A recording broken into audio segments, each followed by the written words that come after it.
চলে যাচ্ছি প্রথম ঘটনায়। আমার জীবনের সত্য একটি ঘটনা তুলে ধরছি, সরাসরি ঘটনায় চলে যাচ্ছি। ঘটনাটি ঘটেছিল আমার আম্মুর সাথে, তার মুখ থেকেই শোনা। আমার আব্বুরা ৪ ভাই, সংসারে ঝামেলার কারণে আমার আব্বু আর আমার ছোট চাচা অন্য একটা জায়গাতে জমি কেনা হয়। যে জমিটিতে বাড়ি বানানোর জন্য কেনা হয়, সেখানে বড় একটা তেঁতুল গাছ ছিল। বাড়ি বানানোর আগে গাছটা কাটার জন্য বলা হয় আব্বুর সাথে। যেদিন বলা হয় সেদিন রাতে ছোট চাচা স্বপ্নে দেখানো হয়, তেঁতুল গাছটা কাটলে তোর অনেক বড় ক্ষতি হবে। এই স্বপ্নের কথা পরের দিন আমার চাচা কাউকে কিছু না বলে গাছটা কেটে ফেলে। অর্থাৎ তিনি ভেবেছিলেন হয়তো স্বাভাবিকভাবেই এমনি কোনো স্বপ্ন দেখেছেন, এর কোনো অর্থ নেই। আমাদের গ্রামে ভিটা জমির একটু কম ছিল। যে জমিটা আমরা কিনেছিলাম, জায়গাটা খারাপ ছিল জেনেও আমার ছোট চাচা জমিটা কেনেন। এরপর গাছটি কাটার পর সেই দিন রাতে ছোট চাচার স্বপ্নে দেখে, তুই কাজটা ভালো করলি না, এর জন্য তোর অনেক বড় ক্ষতি হবে। এমন কেউ একটা বলছিল, তিনি ঠিক মুখটা পরিষ্কার দেখতে পারেননি। ছোট চাচা অনেক আতঙ্কগ্রস্ত হলেও কাউকে শেয়ার করেননি। ছোট চাচা কাউকে কিছু জানাল না। পরে ওই জমিতে বাড়ি তৈরি করা হলো। আমরা সবাই ঠিকঠাক বসবাস করছিলাম সে বাড়িতে, কোনো সমস্যা ছিল না। কিন্তু ভাইয়া, জমিতে যাওয়ার ঠিক 1 বছর পর একটা ভয়ঙ্কর ঘটনা ঘটে। আমার ছোট চাচার ছেলে, 2 বছর বয়স, নাম লাবিব, হঠাৎ একদিন ঘর থেকে হারিয়ে যায়। অনেক খোঁজার পরও লাবিবকে আর পাওয়া যায় না। পরে সন্ধ্যাবেলা আমাদের বাড়ির পেছনে কবরস্থানে পাওয়া যায়। প্রায় এভাবে লাবিব হাওয়া হয়ে যেত। হঠাৎ একদিন দুপুরে আমার আব্বু আম্মু আমি কোনো এক কারণে মামাদের বাসায় চলে যাই। সেই দিনটা ছিল শনিবার। ঠিক সন্ধ্যাবেলা আমার ছোট চাচা বাজারে গিয়েছিল, আমার ছোট কাকি রান্না করছিল।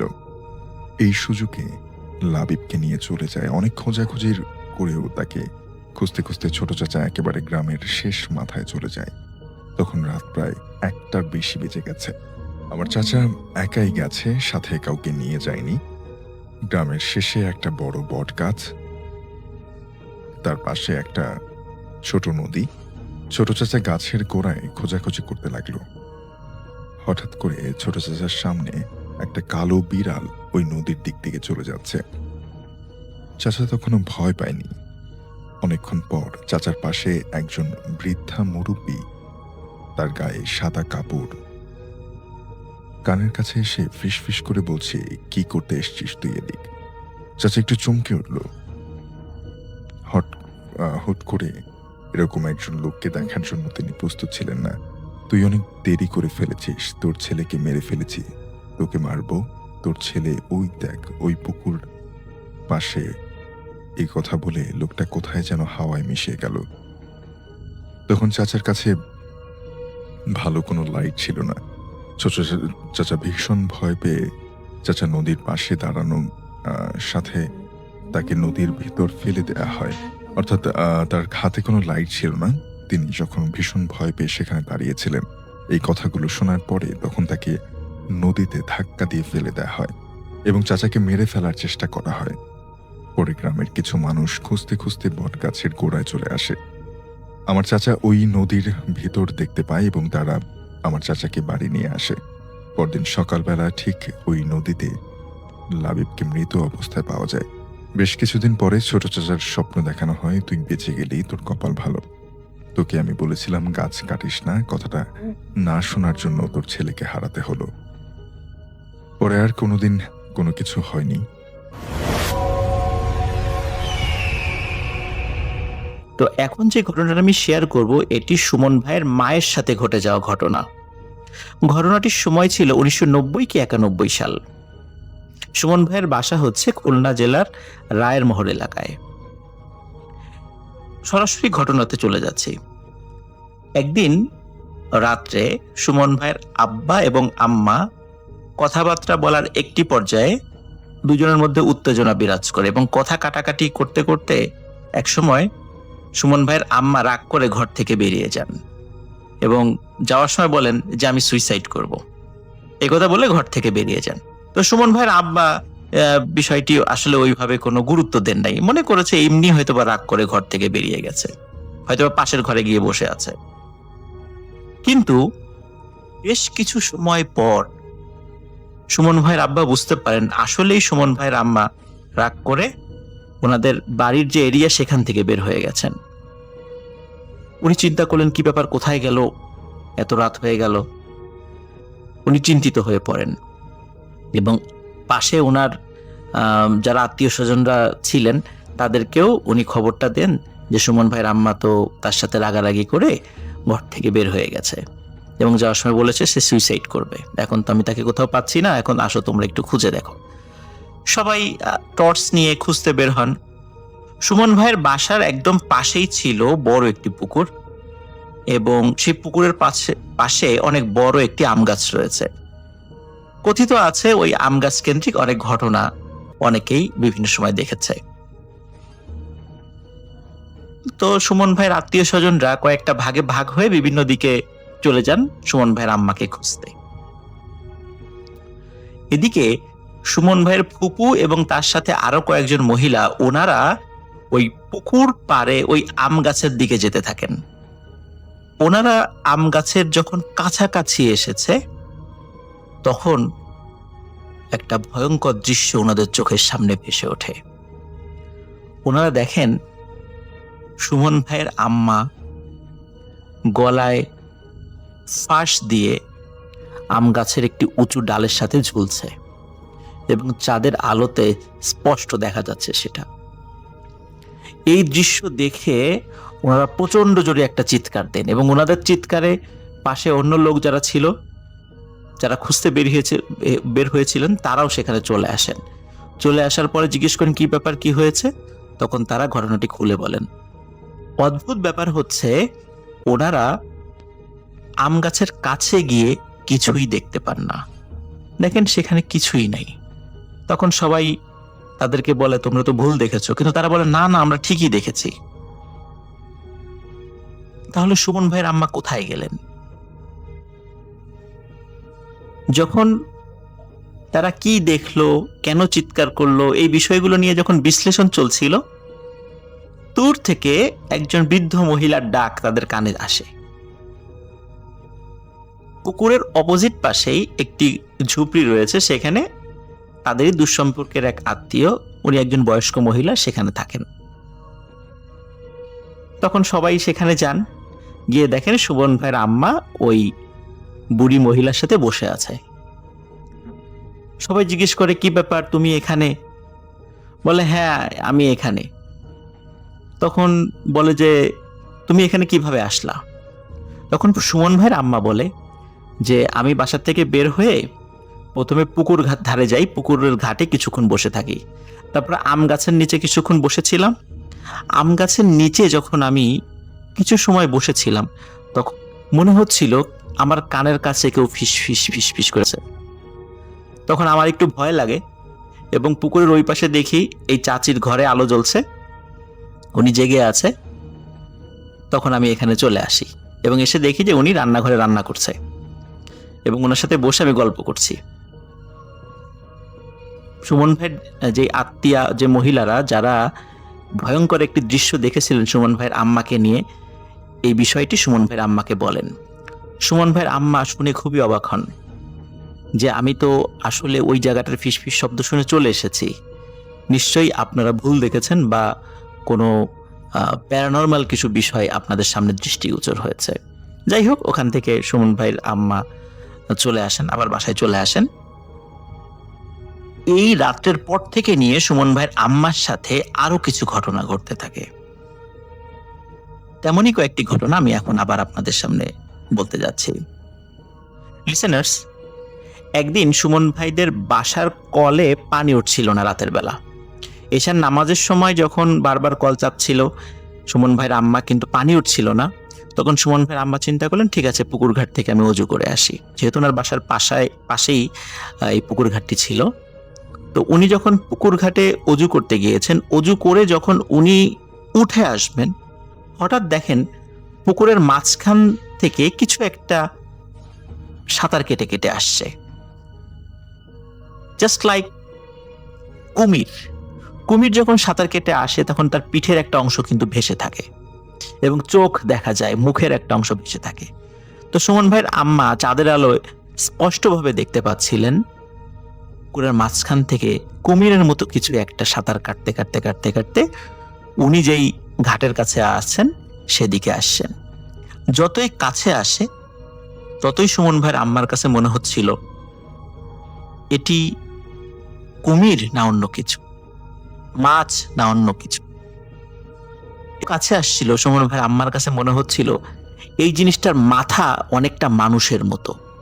যখন একদম কাছে চলে আসে সুমন ভাইয়ের আম্মা ভয়ঙ্কর একটি দৃশ্য দেখতে পান, যে এটির সারা শরীর মাছ বা কুমিরের মতো। এক্স্যাক্ট যে কি এটি উনি ভালো দেখতে পারেন নাই, কিন্তু যেটা স্পষ্ট উনি দেখেছিলেন এর মাথাটা মানুষের মতো, চোখগুলো বড় বড় গোল, আর মুখে ঠিক মানুষের মতো দাঁত। সুমন ভাইয়ের আম্মার কাছে এসে অদ্ভুত শব্দে হেসে ওঠে। সুমন ভাইয়ের আম্মা ওখানে চিৎকার করে সেন্সলেস হয়ে পড়ে যান। সুমন ভাইয়ের আম্মার শব্দ যখন বাসার লোক শুনতে পারে তারা তাড়াতাড়ি পুকুরের কাছে চলে এসে তাকে অজ্ঞান অবস্থায় পান। তখন তাকে নিয়ে বাসায় নিয়ে যাওয়া হয় এবং তার জ্ঞান ফেরানো হয়। তখন জ্ঞান ফেরানোর পরে সুমন ভাইয়ের আম্মা সব বিষয় খুলে বলেন। লিসেনার্স, ঘটনাটি এখানেই শেষ নয়। ঘটনাটির শুরু আসলে হয়েছিল সুমন ভাইয়ের আম্মা যে রাত্রে ওই আম গাছের নিচে গিয়েছিলেন। তখন থেকেই ওনার সাথে এই প্যারানরমাল বিষয়গুলো ঘটা শুরু করে। এক রাত্রে সুমন ভাইয়ের আব্বা বাসায় ছিলেন না, বাসায় ফিরতে উনি অনেক দেরি করছিলেন। সুমন ভাইয়ের আম্মা, সুমন ভাই এবং সুমন ভাই ছোট বোন তারা একসাথে শুয়েছিলেন। সুমন ভাই এবং সুমন ভাইয়ের বোন তখন অনেক ছোট। রাত যখন প্রায় 12:30, তখন সুমন ভাই এবং তার বোন দুজনেই ফিল করেন কে যেন দু হাত দিয়ে তাদের গলাটা চেপে ধরে উঁচু করে ফেলেছে।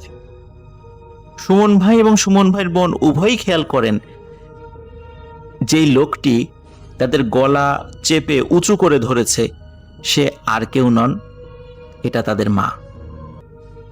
এবং ভাইয়ের আম্মাকে দেখে কোনোভাবেই তারা নিজের মা হিসাবে চিনতে পারছিলেন না। চুলগুলো ছিল অগোছালো, চেহারার ভয়ঙ্কর মূর্তি ধারণ করেছিল এবং গলা দিয়ে গড়গড় শব্দ আসছিল। এদিকে সুমন ভাই ওনার ভাষ্য অনুযায়ী ওনার দম আটকে প্রায় মরেই যাবেন, এমনই আশা করেছেন হয়তো এখনই উনি মারা যাবেন। কিন্তু হঠাৎ করে তখন ঘরে ওনার বাবা প্রবেশ করে এবং এই ভয়ঙ্কর দৃশ্য দেখে দ্রুত সুমন ভাইয়ের আম্মার হাত চেপে ধরে। ওনার শক্তির সাথে কোনোভাবেই ওনার বাবা পেরে উঠছিলেন না। তো অনেক কষ্টে ওনার দুই হাত থেকে ওনার দুই সন্তানকে ছুটাতে পারেন। যখনই ছুটায় ফেলেন তখনই সুমন ভাইয়ের মা সেন্সলেস হয়ে পড়ে যায়। আর তখন সুমন ভাইয়ের বাবা স্পষ্টভাবে দেখতে পান যে ভয়ঙ্কর একটি দানবের মতো ছায়ামূর্তি সাঁ করে ঘরের দরজা দিয়ে বের হয়ে গেল এবং সুমন ভাইয়ের আম্মা সেন্সলেস হয়ে পড়ে আছেন। এই ঘটনার পরে বুঝতে পারেন যে আসলে সুমন ভাইয়ের আম্মা ওনার উপরে ভয়াবহ কোনো কিছুর একটি আছর পড়েছে। রায়ের মহল থেকে একটু দূরে একজন কবিরাজ আছে, সেই কবিরাজের কাছে সুমন ভাইয়ের আম্মাকে নিয়ে যাওয়া হয়। তো কবিরাজ দেখে শুনে বলেন যে যেই রাত্রে উনি আম গাছের কাছে গিয়েছিলেন রাগ করে, সুইসাইড করার ইচ্ছা ছিল তখনই কিছু দুষ্ট জিন ওনার পিছনে লাগে এবং তারাই এই কাজগুলো ঘটাচ্ছে। ওই ব্যক্তির বশীভূত করা বেশ কিছু শক্তিশালী জিন ছিল, তাদের মাধ্যম দিয়ে সুমন ভাইয়ের আম্মাকে এই জিনের আসর থেকে মুক্ত করেন। বেশ কয়েকবার যেতে হয়েছিল তার কাছে। শেষবার যখন যান তখন ঘটে আরেকটি অদ্ভুত ঘটনা। ওই দিন ট্রিটমেন্ট শেষ করতে করতে বেশ রাত হয়ে যায়। রায়ের মহল ফেরার জন্য যে রাস্তাগুলো ছিল তখন তো অনেক রাত হয়ে যায়, রাস্তায় রাত্রে ছিনতাইকারীর ভয় ছিল। সুমন ভাইয়ের আব্বা ওই কবিরাজকে বলেন যে এত রাত্রে যাব, রিক্সা বা অন্য কিছু তো পাওয়া যাবে না, কিভাবে যাব? তখন ওই কবিরাজ বলেন যে আমার বাসা থেকে বের হয়ে যাওয়ার পরপরই আপনারা একটা রিক্সা দেখতে পাবেন, আপনারা ওই রিক্সাওয়ালাকে সালাম দিয়ে বলবেন যে আপনারা কোথায় যাবেন, উনি আপনাদেরকে নিয়ে যাবে। ওখান থেকে যখন সুমন ভাইয়ের আব্বা এবং আম্মা বের হয়ে আসেন, আসার পর সত্যি দেখেন যে একটি রিক্সা দাঁড়িয়ে আছে। রিক্সাওয়ালাকে সালাম দেন এবং সালাম দিয়ে বলেন যে আমরা রায়ের মহল এলাকায় যাব। রিক্সাওয়ালা জাস্ট শুধু মাথাটা কাত করে ইশারা দেন যে হ্যাঁ আমি যাব, উঠে বসেন। সুমন ভাইয়ের আব্বা আম্মা উঠে বসে। সারা পথে রিক্সাওয়ালা কিন্তু কোনো কথা বলে নাই। রিক্সাওয়ালা রিক্সা চালাচ্ছে, কিন্তু স্বাভাবিক যে রিক্সার গতি, মানে পা চালিত যে রিক্সাগুলো, এর যে গতি এর থেকে আরো বেশি গতি ছিল। লাইক এখন যেই ব্যাটারি চালিত যে রিক্সাগুলো আছে এইটার যে স্পিড, এরকম স্পিড ছিল, যেটা স্বাভাবিক পা চালিত রিক্সায় এত স্পিড হওয়ার কথা নয়। এবং রিক্সাটি মেইন রাস্তা দিয়ে না গিয়ে শর্টকাট যে রাস্তাগুলো ছিল, যে রাস্তাতে আসলে মানুষের বিশেষ করে চোর ডাকাতের ভয় বেশি, ছিনতাইকারীর ভয় বেশি, ওই রাস্তা দিয়ে যাচ্ছিল। সুমন ভাইয়ের আব্বা এবং আম্মা স্পষ্টভাবে দেখতে পাচ্ছিলেন রাস্তার বেশ কিছু জায়গায় কিছু দুষ্টু লোক দাঁড়িয়ে আছে, যারা ছিনতাই করার নিমিত্তেই দাঁড়িয়ে আছে। কিন্তু তাদের পাশ দিয়ে রিক্সা চলে যাচ্ছে, তারা ভ্রুক্ষেপও করলো না। মনে হচ্ছিল যে তারা কিছুই টের পাচ্ছে না যে এই পাশ দিয়ে একটা রিক্সা যাচ্ছে, তারা কিছুই দেখছে না, এমনটা মনে হচ্ছে। রিক্সাওয়ালা যখন রিক্সা নিয়ে সুমন ভাইয়ের আব্বা এবং আম্মাকে তাদের বাড়ির সামনে নামিয়ে দেওয়ার সাথে সাথে উনি দ্রুত রিক্সা নিয়ে চলে যান। তো ওনাকে ডাকেন ভাড়ার জন্য, কিন্তু ভাড়া উনি নেন নেই। প্রিয় লিসেনার্স, এই ঘটনার মাধ্যম দিয়ে সুমন ভাইয়ের আম্মার সাথে ভয়াবহ একটি ঘটনার সমাপ্তি ঘটে। মেলটি আমাদেরকে পাঠিয়েছেন উকিয়ামং মার্মা। তিনি লিখেছেন, হয়তো আপনি এই ঘটনাটা শেয়ার করবেন কিনা জানি না, কিন্তু আজ আপনাকে একটা অলৌকিক সত্য ঘটনা শেয়ার করব। ঘটনাটা 2019 সালের বর্ষার মৌসুমে। আমাদের বাড়ির পাশে আমাদের নানুদের বাড়ি, আর কিছু দূরে এক দূর সম্পর্কের নানি থাকতেন। আর ওনার সাথে আমার নানির খুব ভালো সম্পর্ক, আর আমার সাথেও খুব ভালো সম্পর্ক ছিল। প্রতিদিন রাতে উনি নানিদের বাড়িতে বেড়াতে আসতো, আর আসার সময় আমাদের বাড়ির সদর দরজা বা গেট থেকে প্রতিদিন আমাকে ডাক দিত আর বলতো, কই তুই, আমি চলে যাচ্ছি। দুষ্টুমি করতো আমার সাথে ভীষণ রকম। কয়েকদিন ঘুরতে আসা বন্ধ হলো, তার পরে জানতে পারলাম ওনার ছেলের বউয়ের সাথে কোনো একটা কারণে ঝগড়া হয়েছে, তাই বাড়ি দিয়ে থেকে আর উনি বের হন না। এর আরো কয়েকদিন পর জানতে পারলাম ওই বৃদ্ধা নাকি গলায় ফাঁস দিয়ে মারা গেছেন। আমি ভীষণ কষ্ট পেয়েছিলাম। মারা যাওয়ার পরদিন থেকে এলাকার অনেক মানুষের সাথে নাকি অলৌকিক ঘটনা ঘটতে থাকে, যেমন ওনাকে দেখতে পাওয়া, ওনার ব্যবহার করা খাট হঠাৎ হঠাৎ নড়ে ওঠা, আরো অনেক কিছু। আমাদের সম্প্রদায়ের একটা রীতি আছে, মৃত মানুষের জন্য 7 দিনের মাথায় একটা অনুষ্ঠান করা হয়। আর সেই অনুষ্ঠান আগের দিন সন্ধ্যায় মৃত ব্যক্তিকে শ্মশানে গিয়ে সেই অনুষ্ঠানে গিয়ে আমন্ত্রণ জানানো হয়। যাই হোক, সবাই অনেক কিছু বলতো, অলৌকিক কিছু হয়। এইসব আমি কোনো কিছুই কানে নিতাম না, কারণ আমি ভূতে বিশ্বাস করতাম না। কিন্তু 7 দিনের মাথায় যে অনুষ্ঠান, সেই অনুষ্ঠানের আগের রাতে এমন কিছু ঘটনা ঘটল যা বলার বাইরে। সেদিন সকাল থেকে ঝিরঝির বৃষ্টি। সন্ধ্যায় ভাবলাম নানুদের বাড়িতে একটু বেড়াতে যাই। গিয়ে দেখলাম নানি নাকি ওনাকে দেখেছে। আসলে এই দেখতে পাওয়ার বিষয়টা হচ্ছে এমন যে ওনার মতন কাউকে কোনো জায়গায় দেখতে পাওয়া যায়, কাছে গেলে কারো কোনো চিহ্ন নেই। তো আমি নানিকে বললাম যে ধুর, ভূত বলে কিছু নেই, আর মৃত মানুষ আবার কিভাবে ফিরে আসবে। যাই হোক, নানি বলল ওনাকে নাকি ওনার ছেলে শ্মশানে গিয়ে ডেকে এনেছে। অর্থাৎ তাদের যে রিচুয়াল রয়েছে, শ্মশানে গিয়ে ডেকে আনতে হয় তার শেষকৃত্য সম্পন্ন করতে, সেটার জন্য ওনার ছেলে ওনাকে শ্মশানে গিয়ে ডেকে এনেছে। যাই হোক, সারাদিন বৃষ্টি, রাতে ওই ঝিরঝির বৃষ্টি। রাতে খাওয়ার পর সবাই যে যার মতন রুমে চলে গেলাম। আমি কিছুক্ষণ ফেসবুকে থেকে ঘুমিয়ে পড়লাম। হঠাৎ আমার ঘুম ভাঙে রাত 12:42 দিকে। কুকুরের ডাকে, আমাদের পাশের বাসায় কুকুর ছিল, সেই কুকুরটা। এরপর হঠাৎ শুনতে পেলাম আমাদের সদর দরজা বা গেট খোলার আওয়াজ। ভাবলাম চোর হবে নাকি, কুকুরটা সমানে ডাকছে। তখন বৃষ্টি থেমে গিয়েছে। হঠাৎ আমি চমকে উঠলাম একটা পায়ের আওয়াজে। ওই নানি ঠিক যেভাবে শব্দ করে হাঁটেন, অবিকল ওই ধরনের পায়ের আওয়াজ। আমাদের বাড়ির দরজা আর আমার রুমের জানলা পর্যন্ত পায়চারি করার আওয়াজ। ঠিক ৫-৭ মিনিটের মতন সমান তালে শুধু হেঁটেই যাচ্ছে, আর কুকুর সামনে থেকে শুধুমাত্র ডেকেই যাচ্ছে। পরে ঠিক যেভাবে এলো ওই নানির মতো থপথপ করে শব্দ করে চলে যাচ্ছিল। তখন আমি জানলাটা একটু উকি মেরে আমি দেখলাম ওই নানির পা জোড়া যেমন ছিল ঠিক সেই পাটাই যেন আমাদের বাড়ির সামনে থেকে হেঁটে চলে গেল। আমি উপরের দিকে তাকানোর আগেই সেটা সম্পূর্ণভাবে উধাও হয়ে গিয়েছিল। পরে শুনলাম আমাদের বাড়ির পাশের পথ ধরে ওনাদের বাড়ির দিকে যেতে, আর ওই কুকুরটাও ওই দিকে ডেকে চলে যেতে শুনলাম। সকালে জানতে পারলাম অনেকেই ওনার পায়ের আওয়াজ শুনেছে, অর্থাৎ প্রতিবেশীদের কাছ থেকে। তারপরের দিন ওনার জন্য যে অনুষ্ঠান, এটা করার পর থেকে আর এমন কোনো ঘটনা ঘটেনি।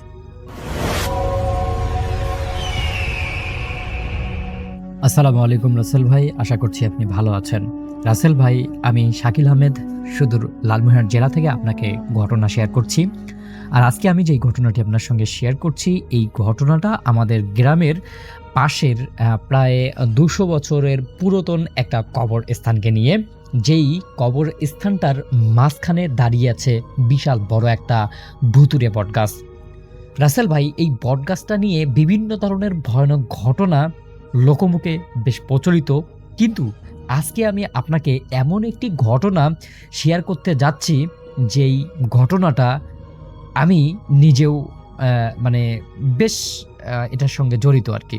তো রাসেল ভাই, কোনো কথা না বাড়িয়ে সরাসরি আমি ঘটনায় চলে যাচ্ছি। রাসেল ভাই, এই গাছটা এত বড় যে আশেপাশের প্রায় অনেক দূর পর্যন্ত এই গাছটা আছে বিস্তৃত। গাছটার জুড়ি মাটিতে নেমে আবার গাছ হয়ে গেছে। এরকম দূর থেকে দেখলে মনে হয় মানে একটার ভিতর একটা গাছ, মানে একটা পুরো একটা বন মনে হবে, কিন্তু মূলত এইটা সম্পূর্ণটাই একটা গাছ ছিল। আমি ছোটবেলা থেকেই শুনতাম মাগরিবের নামাজের পর নাকি ওই বট গাছটার দিকে কেউ একদমই যায় না। যায় না বলতে মানে সেই দিকে যাওয়ার কোনো কথাই আসে না। গ্রামের মানুষ বলতো মাঝরাতে নাকি গাছটার সব ঝুড়ি একসঙ্গে নড়ে ওঠে, বাতাস ছাড়াও নাকি হেলে দুলে থাকে। অথচ তখন কোনো বাতাস থাকে না, কিছু থাকে না। আর কেউ যদি সেই গাছটার দিকে বা গাছটার নিচে দাঁড়ায়, সে নাকি আর কখনো মানুষ হয়ে ফিরে আসে না। তাকে নাকি সেই গাছটার যে শিকড়গুলো থাকে, গাছটার যে ঝুড়িগুলো আছে, সেই জিনিসগুলো নাকি তাকে আবৃত করে সেই গাছটার মধ্যেই আটকে রাখে। কিন্তু রাসেল ভাই, আমাদের এলাকার একজন সাহসী মানে বীর পালোয়ান ছিল। আগে যে মানুষ কুস্তি লড়তো না, সেই রকম একজন কুস্তিওয়ালা লোক ছিল। সেই লোকটা এই সমস্ত কিছুকে কুসংস্কার বলে উড়িয়ে দিত। এই লোকটা খুব মানে একটা সাহসী লোক ছিল, এবং তাকে দেখলে মনে হয় যে আসলে সত্যি সে একজন খুবই সাহসী মানুষ। যাই হোক, যেই ঘটনাটা শেয়ার করছি, এই ঘটনাটা কোরবানি ঈদের কয়েকদিন পরের একটা ঘটনা। রাত তখন প্রায় 12:30 বাজে। গ্রামের মানুষ একদমই সবাই সুনসান হয়ে গেছে। রাসেল ভাই, একটা কথা আপনি জানেন যে গ্রামের মানুষরা কিন্তু সাধারণত 10টার পরে আর কেউ জেগে থাকে না। আর সেই গ্রামেই পাশের গ্রাম থেকে একজন আত্মীয়র বাড়ি থেকে ফিরছিল। বাড়ি ফিরতে হলে ওই গ্রাম মানে ওভারটেক করার জন্য সবথেকে ভালো রাস্তা হচ্ছে সেই কবরস্থানের পাশ দিয়ে যে রাস্তাটা আছে, সেই রাস্তাটা। তো সেই আত্মীয় কী করলো, হাতে একটা টর্চ নিয়ে ওই কবরস্থানের কাছাকাছি যে রাস্তাটা ছিল, সেই রাস্তা দিয়েই বাড়ি ফেরার মানে সিদ্ধান্ত নিল। যাই হোক, তিনি কবরস্থানের কাছাকাছি পৌঁছেই বুঝলেন যে কবরস্থানের পরিবেশটা কেমন যেন একটু অস্বাভাবিক লাগতেছে। মানে চারদিকে হাজারো ঝিঝি পোকা, শব্দ, বাতাস নির্মল, খুব সুন্দর। মানে পুরো এলাকাটা, পুরো জায়গাটা যেন একটা নিস্তব্ধ পরিবেশ তৈরি হয়েছে। তার মনে হচ্ছিল যে শব্দগুলো কেউ যেন হঠাৎ করে বন্ধ করে দিয়েছে, আবার চালু করতেছে, বন্ধ করতেছে, চালু করতেছে। মানে তার সঙ্গে একটা ভৌতিক ঘটনা ঘটতেছে, এরকম একটা জিনিস। তো এইটা জিনিস দেখে তার হাতে থাকা যে টর্চ লাইটটা ছিল, সে সেই টর্চ লাইটটা দিয়ে বট গাছের দিকে আলো ফেলে এবং দেখে যে গাছের যে শিকড়গুলো মাটির মধ্যে যেগুলো পড়েছিল আর কি, সেই শিকড়গুলো একসঙ্গে কেমন যেন একটা দুলছে, এপাশ ওপাশ এভাবে দুলছে। কিন্তু আশেপাশের যে পাতাগুলো ছিল সেই পাতাগুলো কোনো লড়ছে না, শুধুমাত্র গাছের যে গুড়ি যেটাকে আমরা শিকড় বলি সেই শিকড়গুলোই নড়তেছিল। এটা দেখার পর সেই যে পালোয়ান আত্মীয় বাড়ি থেকে ফিরছে, সে একদম স্তব্ধ হয়ে দাঁড়িয়ে থাকলো। ঠিক তখনই উনি আশেপাশ থেকে কোথাও যেন একটা হাসির শব্দ শুনতে পেল। হাসিটা খুব আস্তে, কিন্তু একটু পরেই আবার খুব জোরে একটা হাসি আসলো। তার মনে হচ্ছিল যেন অনেকগুলো মানুষ বা অনেকগুলো নারী পুরুষ একসঙ্গে চিৎকার করে হাসছে কাউকে দেখে, এরকম একটা টাইপের। তখন এই লোকটা কি করলো, সাথে সাথে কাল্লা ঘুরে টর্চ লাইটটা সেদিকে তাকালো, কিন্তু দেখলো যে না, সেখানে কোনো কিছুই ছিল না, কেউ নেই, কোনো কিছুই নেই। এবং উনি দেখলেন যে ওনার হাতে যে লাইটটা ছিল সেই লাইটটা হঠাৎ করেই নিভে গেল। কোনোভাবেই সেই লাইটটা আর জ্বলাতে পারছেন না উনি। তখন ওনার হাতে যে মোবাইলটা ছিল সেই মোবাইলের ফ্ল্যাশ লাইটটা উনি জ্বালালেন, এবং সেই আলোতে উনি দেখতে পারলেন যে ওই যে মোটা যে বটগাছটা ছিল সেই বটগাছটার একটা ডালের উপর একজন বৃদ্ধ সাদা কাপড় পরা, মাথা নিচু করে পা দুটো মাটির দিকে ঝুলিয়ে বসে আছে। এই বীর পালোয়ান প্রথমে দেখে ভাবলেন হয়তো কোনো মানুষ, কোনো চাচা, হয়তো কোনো পাগল বা কোনো উন্মাদ মানুষ হয়তো সেখানে বসে আছে। তখন এই লোকটা নিজের সাহস বাড়ার জন্য জোরে চিৎকার করে বলল, চাচা এত রাতে গাছের ডালে কি করছেন? কিন্তু সেখান থেকে কোনো উত্তর আসলো না। এবার উনি আরেকটু কাছে গেলেন, বটগাছটার কাছে গেলেন আর কি। কাছে গিয়ে আবারও ডাকলেন, ও চাচা, গাছের ডালে এত রাতে কি করেন? ঠিক তখনই ধীরে ধীরে সেই যে সাদা কাপড় পরা বৃদ্ধ লোকটা বসেছিল সেইটা মাথা তুলে দাঁড়ালো। আর ঠিক তখনই এই যে পালোয়ান লোকটা ছিল, এই লোকটার ভিতরটা যেন একদম দুমড়ে মুচকে মানে শেষ হয়ে গেল, তার রক্তগুলো যেন জমাট বেঁধে গেল। সে মানে এমন একটা অবস্থায় পড়ে গেছে, মনে হচ্ছে তার শরীরটা একদমই অবশ হয়ে গেছে। কারণ সে দেখলো তার যে মুখটা ছিল, ওই যে বৃদ্ধটার মুখটা, সেই মুখটা পুরো অংশটাই কালো, কিন্তু সেই মুখটার অস্বাভাবিকভাবে দুটো চোখের মণি, সেই মণি দুটো লাল জ্বলছে। এরপর সেই বৃদ্ধ চোখ তুলে তার দিকে তাকালেন এবং বললেন, এত রাতে কবর গুনতে এখানে এসেছিস? এটা শোনার পরে সেই পালোয়ান আর এক মুহূর্ত সেখানে দাঁড়ায়নি। তার পায়ে যতটুকু শক্তি ছিল, তার মনে যতটুকু বল ছিল, সেই সব শক্তি দিয়ে সে এক মুহূর্তে দৌড় শুরু করলো। কিন্তু সে কয়েক কদম যাওয়ার পরেই বুঝলো তিনি বারবার সেই একই গাছের নিচে বারবার আছেন। যতই দৌড়াচ্ছেন ততই ঠিক সেই বৃদ্ধটার সামনেই এসে পড়ে যাচ্ছেন, আবার একই জায়গায় আসতেছেন। এরপর উনি দেখলেন যে এই যে তার সামনে যে বৃদ্ধটা ছিল সেই বৃদ্ধটাকে আর দেখা যাচ্ছে না। উনি ভাবলেন যে হয়তো বিপদ কেটে গেছে, কিন্তু হঠাৎ করেই উনি দেখলেন কবরস্থানের ভিতর থেকে কেউ যেন কবরের মাটি সরাচ্ছে বা মাটি খুঁড়ছে, এরকম খসখস একটা শব্দ আসলো। এটার পর তিনি দেখলেন যে একটা নতুন কবরের মাটি যেন নিজের থেকেই নড়তে শুরু করেছে, মানে মাটিগুলো কেমন যেন কাঁপতেছে আর কি। মাটির ভিতরে কিছু একটা আছে, মাটির ভিতরে কিছু তো একটা বেরিয়ে আসতেছে, এরকম একটা অনুভূতি তিনি বুঝতে পারলেন। এরপর উনি চোখ বদ্ধ করে ওনার মুখে যেই সমস্ত দোয়া আসছিল সেই দোয়াগুলোই পড়তে লাগলেন। ঠিক তখনই তার কানের পাশে খুব ঠান্ডা একটা নিঃশ্বাস অনুভব করলেন তিনি। কেউ যেন ফিস ফিস করে তাকে বলছে, পিছনে তাকাস না, পিছনে তাকাস না। আস্তে আস্তে 3 বার এই শব্দটা বলল। তো যখন এই শব্দ আসতেছে, উনি তো একজন পালোয়ান, ওনার শরীরটা মানে উনি চাচ্ছে যে সব কিছু ছিঁড়ে টিড়ে ফেলতে, কিন্তু কোনো কিছু করতে পারতেছে না, কারণ উনি তো কোনো কিছু দেখতে পাচ্ছে না। তো যেহেতু তাকে কমান্ড করা হলো না তাকাইতে, সে তাকালো না। কিন্তু উনি পিছন থেকে স্পষ্ট শুনতে পারলেন যে অনেকগুলো মানুষ খালি পায়ে মাটির উপর হাঁটছে, মানে মাটিতে চেপে চেপে তুপ করে হাঁটছে আর কি। তার মনে হচ্ছিল সেই পুরনো কবরস্থান থেকে সবাই বের হয়ে তার পিছনে এসে দাঁড়িয়েছে।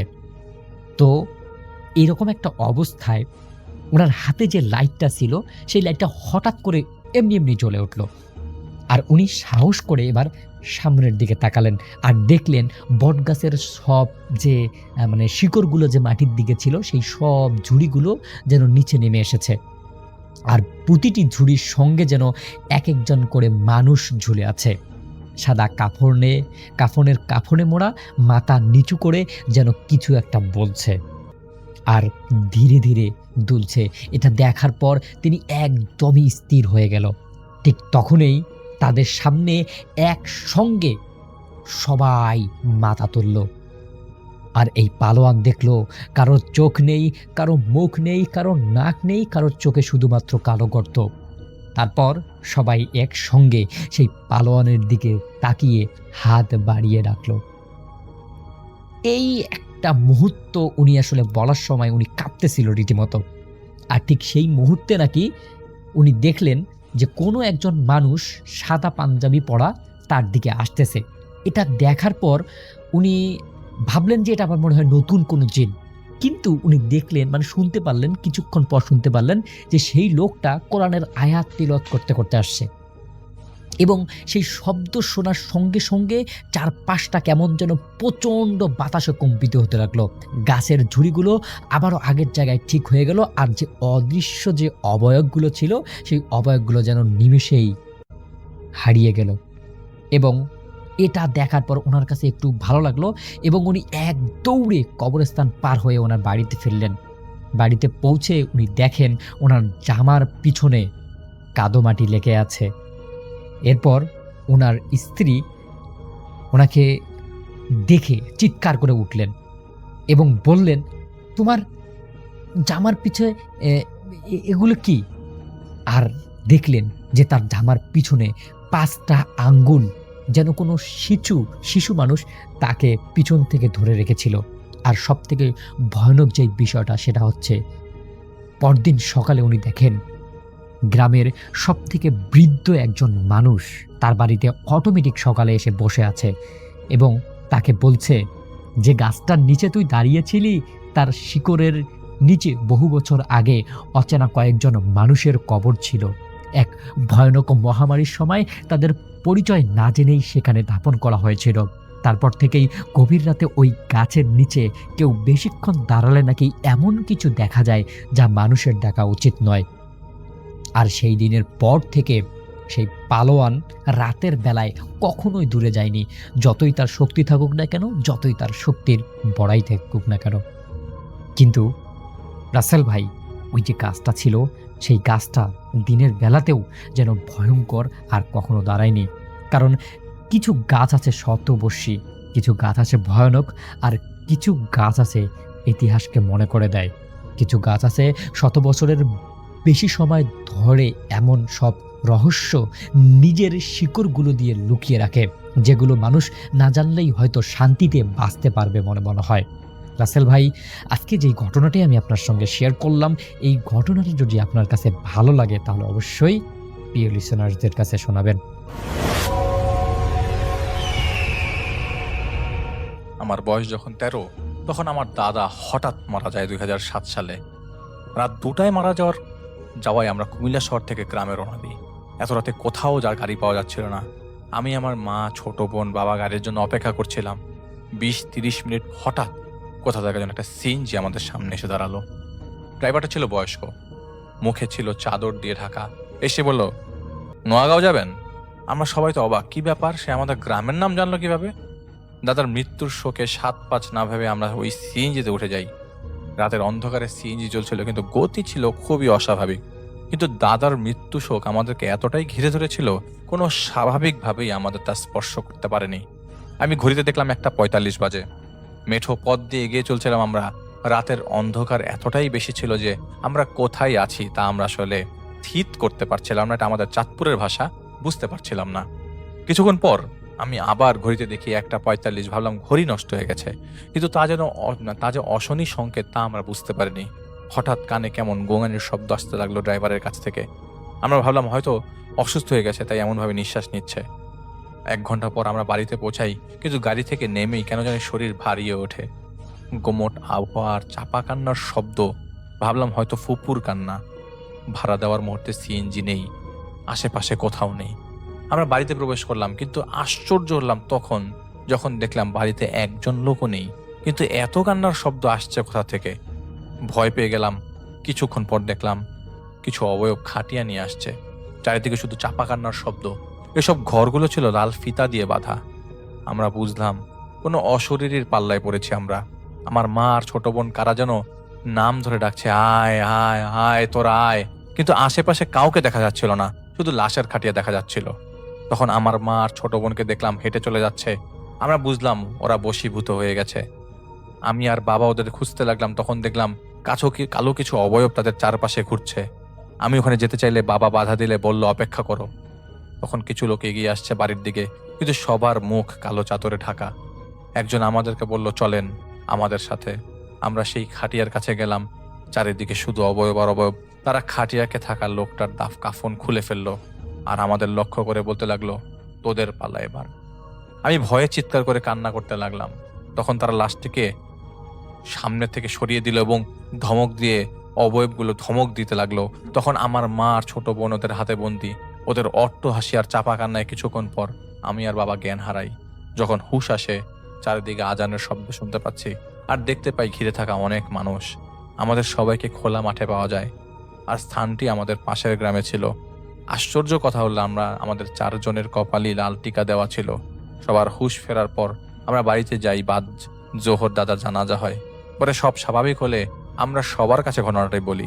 পার্শ্ববর্তী মসজিদের হুজুর আসে।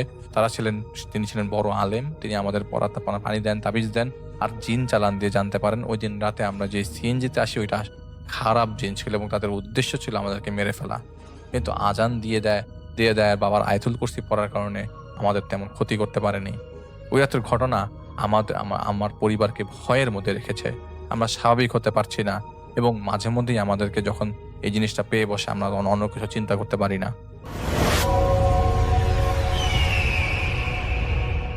আজ থেকে প্রায় 30 বছর আগে, এবং 30 বছর আগে অর্ণবের কাকা একটি কোম্পানিতে যোগদান করেন, একটি এনজিওতে কাজে যোগদান করেন, এবং সেই সময়টায় কাজের নাকি খুব ক্রাইসিস চলছিল। এই কারণে মূল শহর থেকে তার কাকাকে সেই চাকরিতে যোগদানের জন্য চলে যেতে হয় সেই রিমোট এলাকাতে। যে জায়গাটিতে গিয়েছিল সেখানকার নাম অর্ণব লিখেছে, বাট আমি সেটা বলবো না। অর্ণব নিজেও নিষেধ করেছে, বলেছে যে এই জায়গাটার বেশ কুখ্যাতি আছে, তাই তিনি এটা শেয়ার করতে চাচ্ছেন না। কারণ অনেকেই আছেন যে একটা জায়গার নাম বেশি বেশি বলেন যেটা নাকি আসলে লোকমুখে প্রচলিত আছে এবং মানুষ সেটাকে মনে করে নেয় যে এটা আসলে সেই জায়গা সম্পর্কিত। তাই অর্ণব জানাতে চাচ্ছেন না জায়গাটার নাম। যাই হোক, সেখানে অর্ণবের কাকা একটা জব পান এবং জব পাওয়ার পরে তিনি অনেক ছক আঁকেন কিভাবে তিনি সেখানে যাবেন। সেই ছক আঁকাতে দেখা যাচ্ছে যে তার জন্য সবচেয়ে ভালো হয়, সবচেয়ে কস্ট এফেক্টিভ এবং সবচাইতে ভালো হয় তিনি যদি ট্রেনে সেই জায়গায় যান, এবং সেখানকার ট্রেন ব্যবস্থাটা বেশ ভালো। যদিও তখনকার সময় সেই ট্রেন স্টেশন সম্বন্ধে এখন যে কুখ্যাতি আছে সেরকম কুখ্যাতি খুব একটা শোনা যেত না, বা শোনা গেলেও তখন এরকম স্প্রেড হতো না। এখন যেমন ইন্টারনেটের কল্যাণে সব জায়গায় সব কাহিনী শুনতে পাওয়া যায়, জানতে পাওয়া যায়। তখনকার সময় এমনটি ছিল না। তো অর্ণবের কাকা সেই চাকরি পেয়ে তিনি ঠিক করলেন তিনি ট্রেনে করে সেখানে যাবেন, এবং তার জার্নিটা ছিল প্রায় বেশ খানিকক্ষণের, প্রায় 4-5 ঘন্টা। তার 5 ঘন্টার মতো তার ট্রেনে থাকতে হবে তার জায়গা থেকে। তিনি মূল বাসা থেকে যেখান থেকে ট্রেনে উঠবেন সেখান থেকে 5 ঘন্টার মতো তার জার্নি। তো তার একটা হিসাব বেরোলো যে তিনি রাত 8টা-9টার দিকে তিনি চলে যেতে পারবেন সেই জায়গায়, সেই কাজের জায়গায়। তো যাই হোক, তিনি রওনা দিলেন তার জায়গা থেকে, তার মূল বাসা থেকে, এবং তিনি বেরিয়ে ট্রাভেল করে আরেকটা রাউট চেঞ্জ করে তিনি যখন নাকি ট্রেনে উঠে ট্রেন মাঝপথে এসে সমস্যা করলো, এবং সমস্যা করাতে দেখা গেল যে অনেকক্ষণ ট্রেন থেমে থাকলো এবং ট্রেন চলতেই চায় না। পরবর্তীতে অনেকক্ষণ পর খবর এলো যে আরেকটা ইঞ্জিন আসছে, এসে এটাকে টেনে নিয়ে যাবে। যাই হোক, অগত্যা তাদের বসে থাকতে হলো অনেকক্ষণ তারা বসে থাকলো। বসে থাকার পরে একটা সময় আরেকটা ইঞ্জিন আসলো। আরেকটা ইঞ্জিন এসে সেই ট্রেনকে টেনে বা ঠেলে সেই জায়গায় নিয়ে গেল। তো দেখা গেল তার পৌঁছানোর কথা ছিল 8টা, 8:30টার দিকে সেখানে যেখানে থামবেন। তো তিনি যখন সেই স্টেশনে পৌঁছলেন তখন গভীর রাত 1টা বেজে গেছে প্রায়, এবং স্টেশন খা করছে। স্টেশনের মধ্যে কোনো রকমের এক্সট্রা বাতি তো নেই, একটা ছোট টিমে বাতি একদিকে জ্বলছে এবং কোনো মানুষজন নেই, কিচ্ছু নেই। তো তিনি প্ল্যাটফর্মে নামলেন। নেমে তিনি চিন্তা করছেন তিনি কি করবেন, কারণ তার কাছে মনে হচ্ছে যে পুরো স্টেশনের আশেপাশে কোনো এলাকায় কেউই নেই। পুরো জায়গাটাকে তার কাছে মনে হচ্ছে যে একটা স্তব্ধ জায়গা, মানে থম মেরে আছে এরকম একটা ব্যাপার। তো কিছুক্ষণ দাঁড়িয়ে থাকলেন তিনি চিন্তা করছেন যে কি করবেন। তা একটা সময় তিনি চিন্তা করলেন যে আমি যদি এখানে বসে থাকি, এই রাতের বেলা বের না হই, কারণ আমার কাছে বাইরের পরিবেশটাও মনে হচ্ছে বেশ মানে চুপচাপ নিশ্চুপ, কিছু পাবো কিনা যাই না, রাত 1-1:30 বাজে, এবং যে জায়গাটা এসছি এটা একটা গ্রাম্য এলাকা, মানে এখানে আসলে রাতের বেলা আমি কিভাবে যাব, বা আমাকে যেখানে যেতে বলা হয়েছে তিনি এখনো কিন্তু সেখানে এসে কোনো কিছু সেট করতে পারেননি, যেখানে তিনি কোথায় উঠবেন কি। তার প্রথম কাজই হচ্ছে সেই এনজিওতে যে রিপোর্ট করা, এবং তারপর তিনি চিন্তা করেছিলেন যে এনজিওর মানুষের সহায়তায় তিনি একটা থাকার জায়গা বের করে নেবেন, সেখানে থাকার জায়গা, কোনো বোর্ডিং বা কোনো একটা জায়গা তিনি বের করবেন। তো যাই হোক, তিনি বুঝতে পারছেন যে রাত 1টার পরে এই সময় আসলে কোথাও সম্ভব হবে না, এনজিওর অফিসও হয়তো এই রাতের বেলা তিনি পাবেন না খোলা। তো তিনি হেঁটে গেলেন, হেঁটে গিয়ে দেখলেন যে স্টেশনের মধ্যে বসার কিছু বেঞ্চি আছে, সেখানে বসে থাকা যায়। তো তিনি একটা জায়গায় বসলেন, বসে তিনি কিছুক্ষণ চিন্তা করছেন, এবং মাথার উপর একটা ছাউনি আছে, ছাউনির পাশেও কিন্তু অনেকটা খোলা জায়গা, প্ল্যাটফর্মও আছে ট্রেনের, এবং সেই প্ল্যাটফর্মের পাশেও তিনি বেঞ্চি দেখেছেন কয়েকটা। তো বেঞ্চি যেখানে তার মাথার উপর ছাউনি আছে বলে সেখানে বসে আছেন, এবং আবহাওয়া তখন বেশ গুমোট, মানে বেশ হিউমিড বাতাসে তিনি ঘামছেন। তো এর মধ্যে হঠাৎ হঠাৎ এক পশলা করে বাতাস আসছে, সে বাতাস লাগাতে একটুখানি তার কাছে মনে হচ্ছে যে শান্তি। আর সেই একটা ছোট বাতি জ্বলছে, সেই বাতিটা জ্বলছে হচ্ছে যে ট্রেনের মূল স্টেশন থেকে, মানে ঢোকার যে রাস্তাটা সেই জায়গাটাতে। তো তিনি বুঝতে পারছেন যে একবার ভাবছিলেন যে তিনি বেরিয়ে যে বাইরে দাঁড়াবেন নাকি, আবার ভাবলেন যে এই বাইরে দাঁড়িয়ে এত রাতে, রাত এই 1-1:30 বেজে গেছে, এখন তো কোনো দোকানও খোলা পাবো না। তো যাই হোক, অপরিচিত জায়গা, তিনি বেরোনোর চিন্তাটা বাদ দিলেন। বসে আছেন, প্রচন্ড হিউমিড, আর তার কাছে তিনি ধুমবাই ছিলেন, কয়েকটা সিগারেট তার কাছে ছিল। তো তিনি চিন্তা করলেন আমি রেশন করে সিগারেট খাবো, কারণ আসলে তার আর্থিক অবস্থাটাও ভালো যাচ্ছিল না। তো তিনি অনেকক্ষণ বসে থেকে এক সময় তিনি সিগারেটটা ধরালেন। আশ্চর্যের ব্যাপার, যখন সিগারেটটা ধরালেন ঠিক সেই মুহূর্তে টপ করে সে বাতিটা যে জ্বলছিল সেখানে সেটা কেটে গেল, এবং মানে শব্দ করে কাটলো, মানে সেই ফিলামেন্টের লাইট মনে হলো টাস করে একটা শব্দ করে ফেটে গেল। তার কাছে বেশ অস্বস্তি লাগলো যে এই এমনটা কেন হলো যে লাইটটা ফেটে গেল এরকম হঠাৎ করে। একবার ভাবলেন হতেই পারে ইলেকট্রনিক ম্যান ফাংশন, এবং হতেই পারে যে কোনো সময় হয়তো, বা অনেক সময় সেই সময়কার সেই বাতিগুলো, ফিলামেন্টের বাতিতে কিন্তু পানির ফোঁটা পড়লেও ফেটে যেত, হ্যাঁ, পানি একটু লাগলেও অনেক সময় ফেটে যেত। তো এরকম ভাবলেন তিনি একবার, এরকম ভেবে তিনি তার সাথে সিগারেটটা ধরালেন, ধরায় সিগারেট টানছেন। বেশ গরম এমনি লাগছে, ঘেমে যাচ্ছেন প্রায়, ধোঁয়া উঠছে নামছে, অন্ধকার স্টেশনের ভেতরে, সেই প্ল্যাটফর্ম কিন্তু অন্ধকার, শুধু আকাশের আলোটা চোখে সয়ে আসতে যতটুকু দেখতে পাচ্ছেন তিনি। তো তিনি সিগারেট ধরালে যখন তিনি টানছেন তখন সেটার যে আলো তো হচ্ছে সেটাতে তিনি একটুখানি জায়গা দেখতে পাচ্ছেন তার মুখের সামনে, আর দেখতে পাচ্ছেন না। তো একটা সময় কি হলো, তার চোখে অন্ধকারটা শুয়ে এসে যে রাত তিনি মানে সেই আকাশের আলোতে হালকা বুঝতে পারছেন সামনে কি আছে না আছে। তো এরকম সময় তিনি দেখছেন যে সেই স্টেশনের প্ল্যাটফর্মের শেষের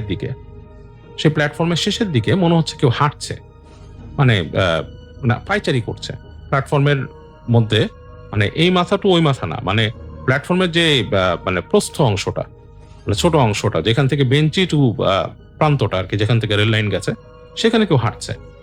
তো তিনি একবার ভাবলেন যে এখানে কি আরেকজন আছে, কেউ ওয়েট করছে। তো তার খুব একাকী লাগছিল। তো তিনি আস্তে করে উঠে তার সেই হাতে যে তার ব্যাগটা ছিল সেই ব্যাগটা আর নিলেন না, ব্যাগটাকে তিনি বেঞ্চেই রাখলেন, রেখে তিনি হেঁটে হেঁটে একটু সামনে গেলেন। সামনে যে দাঁড়ালেন, দাঁড়িয়ে তাকাচ্ছেন ডানে বামে, তো তারই দেখছেন যে হ্যাঁ সেই প্রান্তে একজন হাঁটছে। তো মনে হচ্ছে যে মাথার উপরে মানুষটার মানে চাদর দিয়ে রেখেছে। তিনি চিন্তা করছে এই গরমের মধ্যে মাথায় চাদর দিয়ে কে হাঁটছে। তো তিনি কিছুক্ষণ চিন্তা করলেন যে কি এরকম অগত্যা চিন্তা করে তারপর তিনি আর মাথা ঘামালেন না, আবার এসে বসলেন। আবার এসে বসে থাকলেন, সিগারেট শেষ হয়ে গেছে, অনেকক্ষণ বসে আছেন এবং তিনি আবার সিগারেট ধরালেন। এরকম ক্রমেই যে তার যে 3টা সিগারেট ছিল তিনি কিন্তু 3টা টেনে ফেলে তিনি শেষ করে ফেললেন সিগারেট। তো এর মধ্যে রাত আরো বাড়ছে, ধরেন তখন রাত আপনার বেড়ে 2:30টার মতো এরকম হয়ে গেছে, 1-1.5 ঘন্টা 2 ঘন্টা চলে গেছে। তো তার প্রচন্ড অস্বস্তি লাগা শুরু করলো। তো তিনি এর মধ্যে কিন্তু ওই লোকটাকে আর দেখেননি। একটু পরে তিনি খেয়াল করলেন যে আবার সেই মাথায় চাদর দেওয়া মানুষটা আবার হাঁটছে, সেই যে জায়গায় দেখছেন সেই জায়গা দিয়ে হাঁটছে মানুষটা। তো তিনি একবার চিন্তা করলেন যে এই লোকটা কি ওখানে বসে আছে নাকি সেও তার মতো এসে বসে আছে, তো চলো আমি যে যাই একটু গল্প করি। তো তিনি কি মনে করে উঠলেন, উঠে তিনি হেঁটে হেঁটে যাচ্ছেন। অন্ধকার কিন্তু চোখে শুয়ে গেছে, কারণ এখন মানে আকাশের আলোতে তিনি মোটামুটি বুঝতে পারছেন যে কোথায় বেঞ্চি, কোথায় প্ল্যাটফর্ম, উপরে ছাউনিটা। তো ছাউনির নিচে তিনি ব্যাগ রেখে তো তিনি হেঁটে হেঁটে যাচ্ছেন। তো তার দূরত্ব কমছে সেই মানুষটা থেকে। তো হাঁটতে হাঁটতে যখন নাকি বেশ কাছে চলে আসছেন, মানুষটার সাথে তার দূরত্ব হবে 10 ফিট, 10 ফিট, 8 ফিট, 10 ফিট এরকম দূরত্ব। তো তিনি সামনে দাঁড়িয়ে একদম যখন কাছে আসছে তখন তিনি বলে, এই যে মশাই, এই যে মশাই, এভাবে করে ডাকলেন। তো 2বার ডাক দিয়েছেন, দেখলো লোকটা কথা শুনছে না। তো 3য় বার তিনি বলে, এই যে মশাই। 3য় বার যে তখন তিনি বলেছেন তখন না থেমে গেল লোক। তো থেমে গিয়ে মনে হলো তার দিকে ঘুরলো লোক। তার দিকে যে ঘুরেছে তো তিনি দেখে মনে হচ্ছে তার কাছে অন্ধকার, কিন্তু তার মধ্যে মনে হচ্ছে যে লোকটা মাথার উপরেও কাপড় দিয়ে রেখেছে। মানে মাথাটাকে মানুষ ঢেকে রাখে না, পুরো মাথাটাকে কেউ কাপড় দিয়ে ঢেকে রেখেছে। তো তার কাছে বেশ অস্বস্তি লাগলো। এই গরমের সিজনে মাথার উপর কাপড় দেওয়ার, মাথার উপর মানুষ কাপড় দিলে কিন্তু একটা ভৌতিক একটা অবকাঠামো সৃষ্টি হয়, ভৌতিক একটা অবয়ব সৃষ্টি হয়। মানুষ কিন্তু সবাই আপনারা দেখবেন যে কেউ যদি মাথার উপরে কাপড় দিয়ে রাখে, যেমন এই যে ভূত, ক্যাসপার, এই জিনিসগুলো বুঝতে গেলেও কিন্তু মাথার উপর একটা কাপড় দেওয়া, মানে আপনি ঘোস্ট লিখে সার্চ দিলেও অনলাইনে একটা ছবি পাবেন যে মাথা ঢাকা। তো একটা অন্যরকম ফিলিংস হয়। তো সেরকম তিনিও দেখে ওরকমই লাগলো তার কাছে, কি ব্যাপার মাথা ঢাকা কেন? তো ওই মানুষটা তার সামনে দাঁড়িয়ে আছে, তার চেহারা দেখা যাচ্ছে না, মনে হচ্ছে মাথার উপর একটা চাদর দেয়া। তো তিনি একবার ভাবছেন যে আমি আর কিছু বলবো, এই চিন্তা যখন তিনি করছেন, পরবর্তী সেকেন্ডে তিনি দেখলেন মানুষটা টান দিয়ে তার মাথার উপর থেকে কাপড়টা নামিয়ে ফেললো।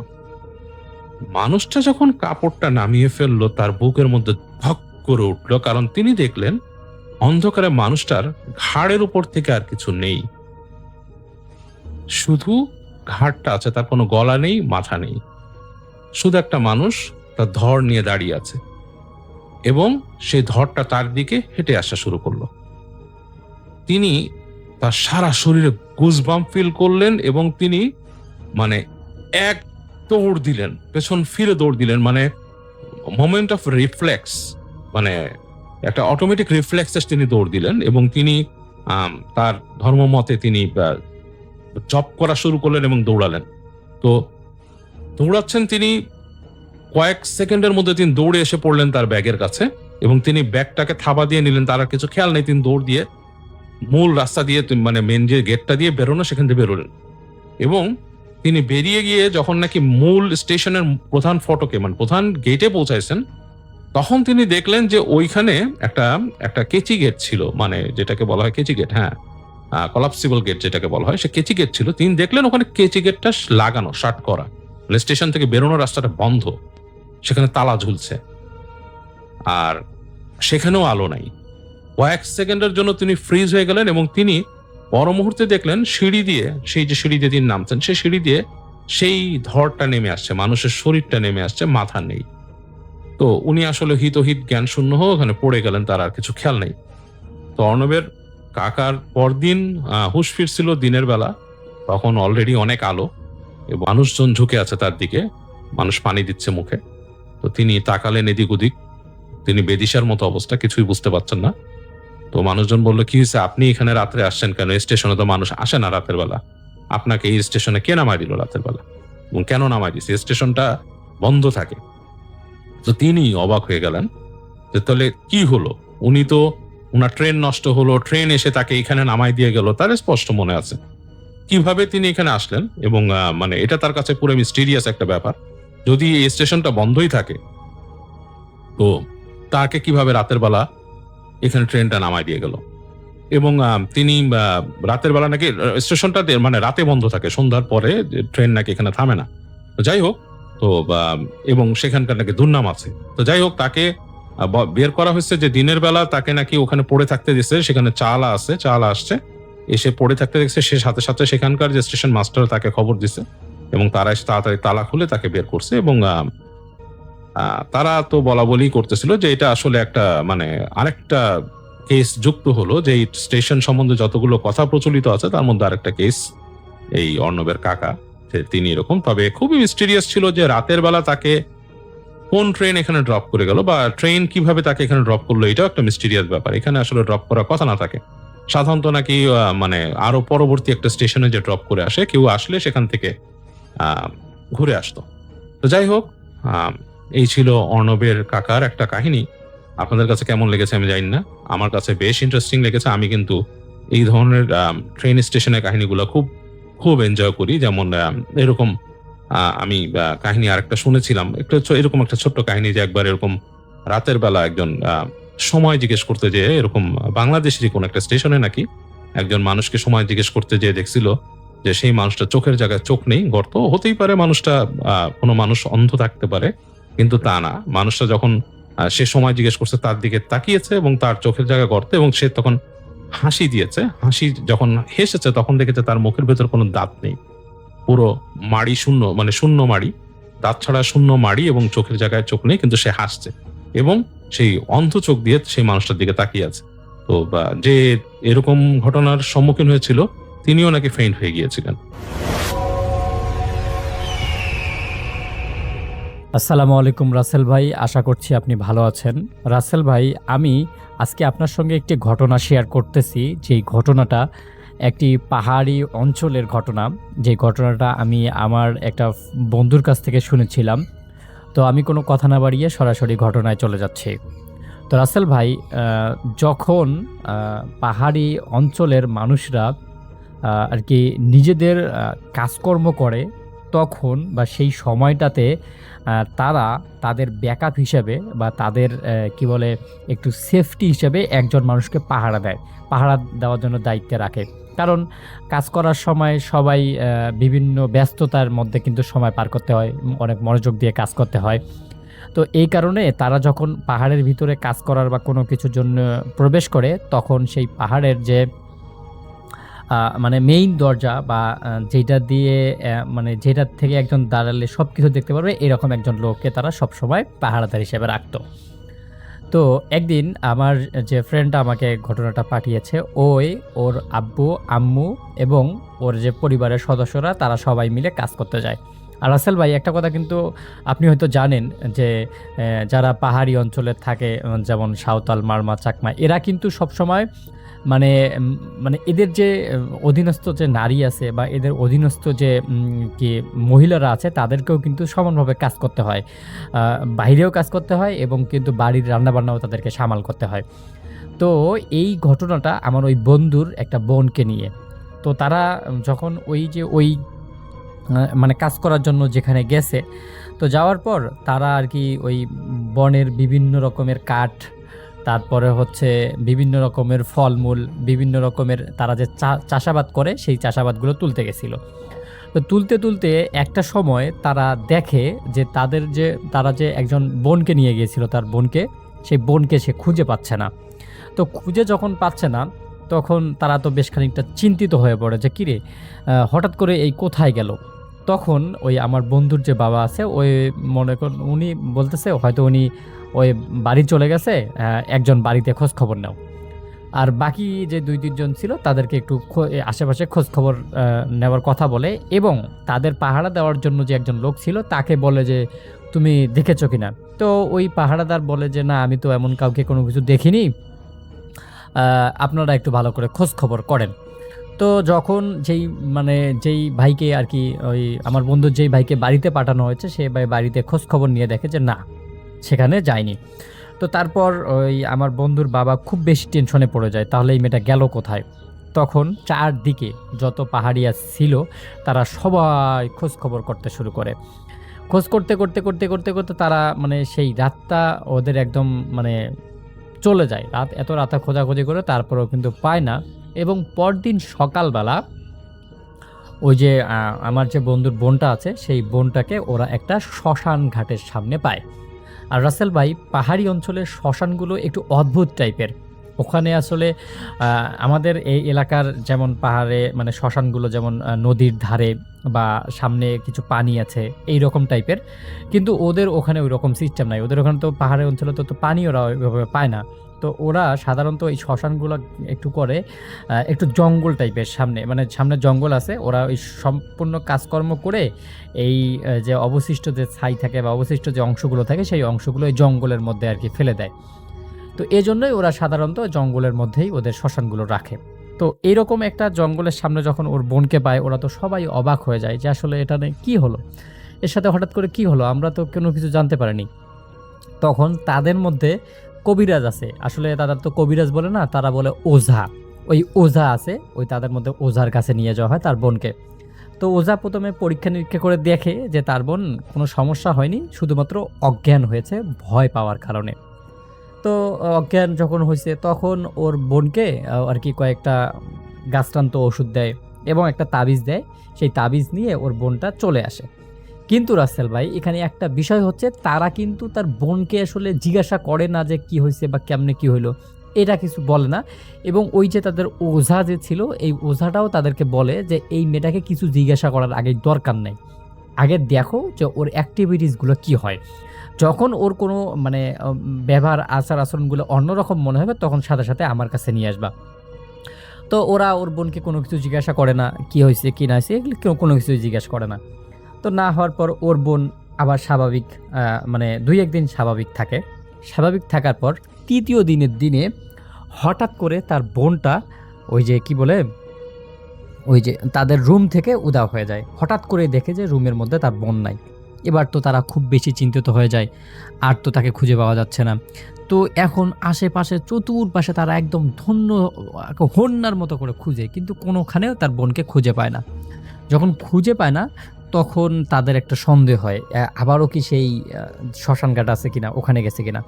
ঠিক তাদের চিন্তাটা সঠিক হয়, তারা হুবহুব সেই শ্মশানের মধ্যে গিয়ে দেখে যে আগেরবার যেই জায়গায় শুয়েছিল, মানে অজ্ঞান অবস্থায়, ঠিক সেই জায়গায় এবারও পড়ে আছে অজ্ঞান অবস্থায়। এবার তাকে নিয়ে ওই ওঝার কাছে নিয়ে যাওয়া হয় এবং ওঝা এবার বিষয়টাকে অনেক সিরিয়াসলি নেয় এবং ওঝা ওই ওই আমার বন্ধুর যে বাবা ছিল মা ছিল তাদেরকে বলে, তোমার মেয়ের খুব গুরুতর সমস্যা হয়েছে, আমরা দেখছি এটা কি করা যায়।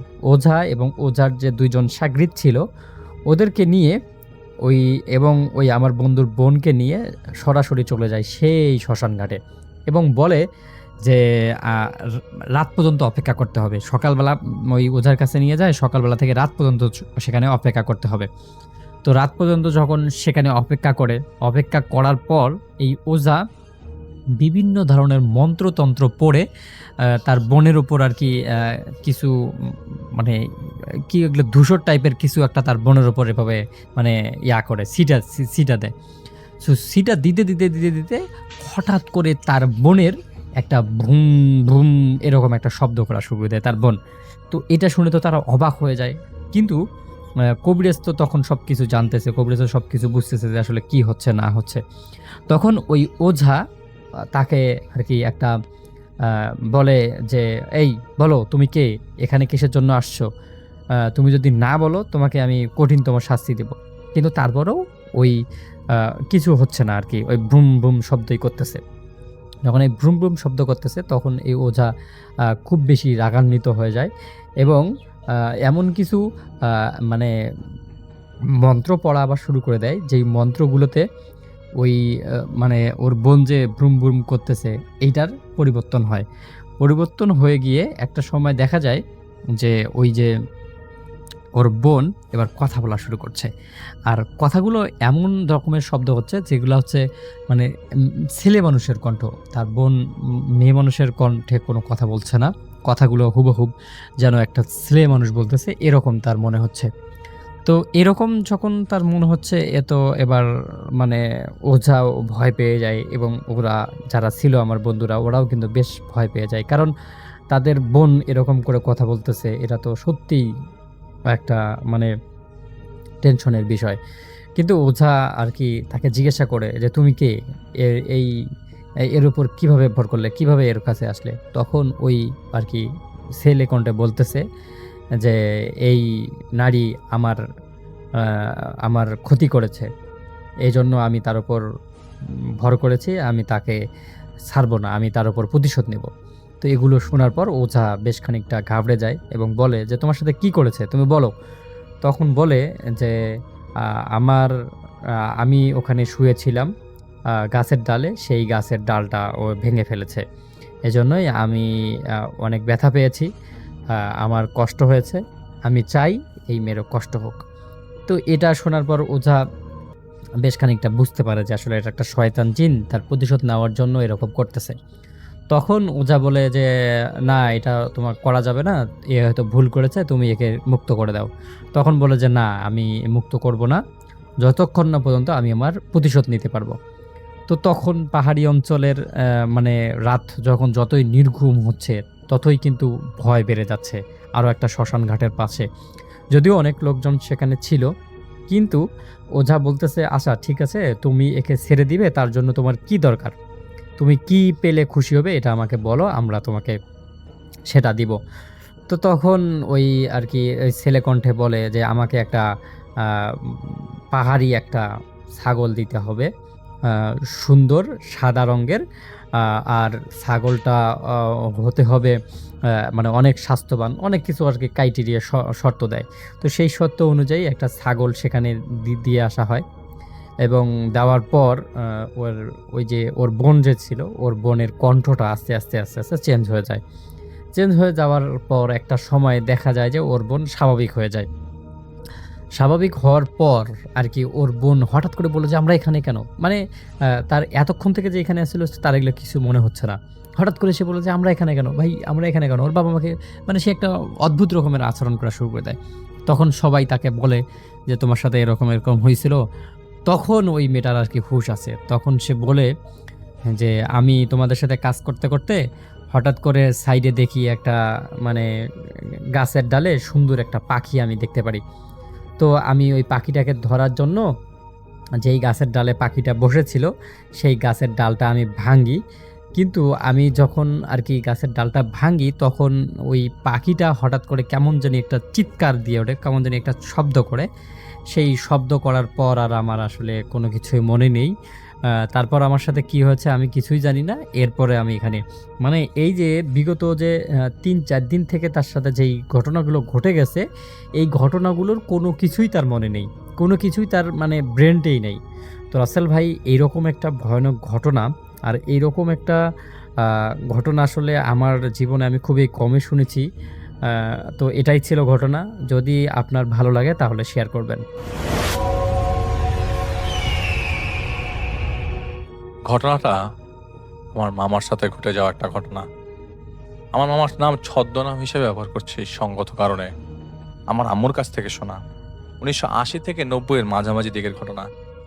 ঘটনাটা আমাদের দেশের বাড়ি চট্টগ্রামের এবং আমার মামা হাশেম প্রায় সময় রাত করে বাসায় ফিরতেন। রাতে গ্রামের বাজারে আড্ডা দিতেন। তো একদিন মামা আড্ডা দিতে বেশ দেরি হয়ে যায়। তো মামা বাসায় ফিরবেন বলে উঠে দাঁড়ান। ওই সময় মামার বন্ধুরা বলেন যে, "এত রাত তো অনেক বেশি হয়ে গেছে, যাওয়া ঠিক হবে না, এখানে থেকে যা আজকে। পাশেই বাসা আমার।"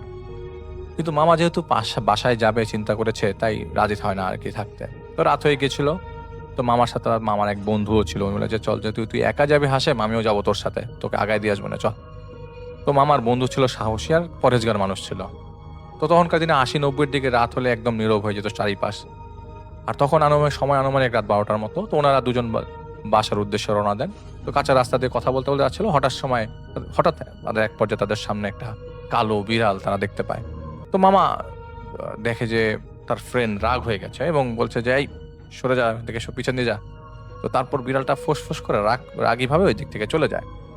তো বিড়ালটাকে খুব তাড়া দিয়ে বলে। তো মামার বন্ধুটা হয়তো খুব খারাপ আঁচ করতে পারছিল। তো তিনি মামাকে বলেন যে, "হাশেম, তাড়াতাড়ি হাঁট।" তো কিছু দূর যাওয়ার পরে ওনারা দুজন উভয়ই থমকে দাঁড়ায়। সামনে দেখেন যে দুপাশে নারিকেল গাছ আছে। ওই গাছের দুপাশে দুই সাইডে বিশাল বড় পা দিয়ে বড় কালো ছায়ার মতো রাস্তার উপর একটা অবয়ব দাঁড়িয়ে আছে। তো মামার বন্ধু বুঝতে পারছে যে ওই বিড়ালটা থেকে খারাপ কিছু তাড়ানোর কারণে এখানে এসছে। তো ওই অবয়বটা তখন বলছে যে, "নিচ দিয়ে যা।" মামার বন্ধু বলছে, "তুই সর, তারপরে যাব।" কিন্তু অবয়বটা সরছিল না। আর ওটার পায়ের নিচ দিয়ে গেলে বিপদ হবে বুঝতে পেরে মামা তখন তার বন্ধুর হাত শক্ত করে ধরে রেখেছে এবং বলছে যে, "হাশেম, ভয় পেও না, তুমি টেনশন করো না।" তো তার মামা বন্ধু বলছিল। তারপর তিনি কিছু দোয়া দুরুদ পড়ে এবং গা বন্ধ করে দেন, মামারও শরীর বন্ধ করে দেন এবং মাটি কিছু নিয়ে হাতে নিয়ে দোয়া পড়ে সেই অবয়বটার দিকে ছুঁড়ে মারেন এবং জিনিসটা হঠাৎ উধাও হয়ে যায় এবং মামা মার বন্ধু বেশ কিছুটা ভয় পেয়ে গেছিল। এইসব পরিস্থিতিতে ভয় পাওয়াটা খুবই স্বাভাবিক। আমার বন্ধু ছিল সাহসী, তারপরও ভয় পেয়ে যায়।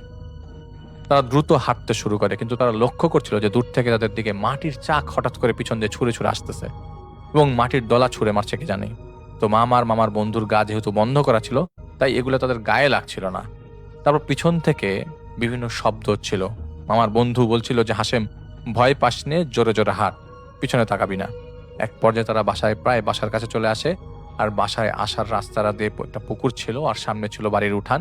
ওনারা তখন পিছন থেকে শুনতে পান যে, এবং খুব কর্কশ গলায়, যে আজকে পারলি বেঁচে গেলি, খালি শুধুমাত্র নিচ দিয়ে গেলি না বলে। এবং হঠাৎ করে তখনই পুকুরে ধপাস করে একটা শব্দ হয়, এবং শব্দ পড়ার পরে তারা সাহস ধরে রাখতে পারছিল না। তারা তার মা মা বলে ডাকতে থাকে। তারপরে আমার নানি আরো বাসার লোকজন বের হয়ে দেখে উঠানে আমার মামা এবং তার বন্ধু বসে পড়ে আছে, মুখ দিয়ে দুজনের ফেনার মতো বের হয়ে গেছে, অলমোস্ট অজ্ঞানের মতো অবস্থা। তারপর তাড়াতাড়ি ওনাদের বাসায় নিয়ে মাথায় পানি ঢালা হয়। বেশ কিছুক্ষণ পরে তাদের হুঁশ ফেরে, বিভিন্ন দোয়া দুরুদ পরে ফু দিয়ে দেয় বাসার লোকজন। ওই রাতে মামার বন্ধু মামার বাসায় ছিল। পরে ফজর হলে হুজুরকে ডেকে নিয়ে আসে এলাকার লোকজনরা। উনি কিছুটা ঝেড়ে পানি পরে দিয়ে যান এবং বলছিল যে বড় ক্ষতি হতে পারতো, যেহেতু জিনটা ছিল বিড়ালের বেশে। ওভাবে তাড়িয়ে দেওয়ার ফলে পরে জিনিসটা ভয় দেখিয়েছে বা ক্ষতি করতে চেষ্টা করেছে। আর বলছে বেশ করে এইভাবে যেন বেশি রাত করে না আসা হয়। নুহিনের পরিবার, স্পেশালি তার বাবা একজন ওঝা। ওঝার ছেলে হওয়ার সুবাদে জিন কেন্দ্রিক অসংখ্য তিনি প্রত্যক্ষ করেছেন, অসংখ্য ঘটনার সাক্ষীও তিনি। যেই ঘটনাটি তিনি আমাদেরকে দিয়েছেন, এটি তার নিজের সাথে ঘটে যাওয়া একটি ঘটনা। তো কথা না বাড়িয়ে সরাসরি স্টোরিতে চলে যাচ্ছি। এটি শুরু 2017 সালে। 2017 সালের মাত্র 3 দিনের ব্যবধানে প্রথম দিন তার দাদা, দ্বিতীয় দিন তার মামা এবং তৃতীয় দিন তার নানা মারা যান। মাত্র 3 দিনের ব্যবধানে পরিবারের 3 জন সদস্যের মৃত্যুতে তার পুরো পরিবারে একটি ভয়াবহ শোকের ছায়া নেমে আসে। তৃতীয় দিন যখন তার নানা মারা যান, তখন ওই দিন তার নানার দাফন কাফন করতে বেশ দেরি হয়ে যায়। কারণ তার খালা এবং অন্যান্য আত্মীয় স্বজনরা ঢাকা সহ দূরবর্তী স্থানে থাকার কারণে তাদের আসতে দেরি হয়। এই কারণে বেশ রাত হয়ে যায় তার নানার দাফন কাফন করতে। যখন দাফন কাফন শেষ হয়ে যায়, শেষ হওয়ার পর গ্রামে যেহেতু অনেক আত্মীয়দের সমাগম হয়েছে, তাই এই নুহিনদের বাসায় অনেক আত্মীয় সমাগম হয়। এখন থাকার জায়গার একটি সংকট দেখা দেয়।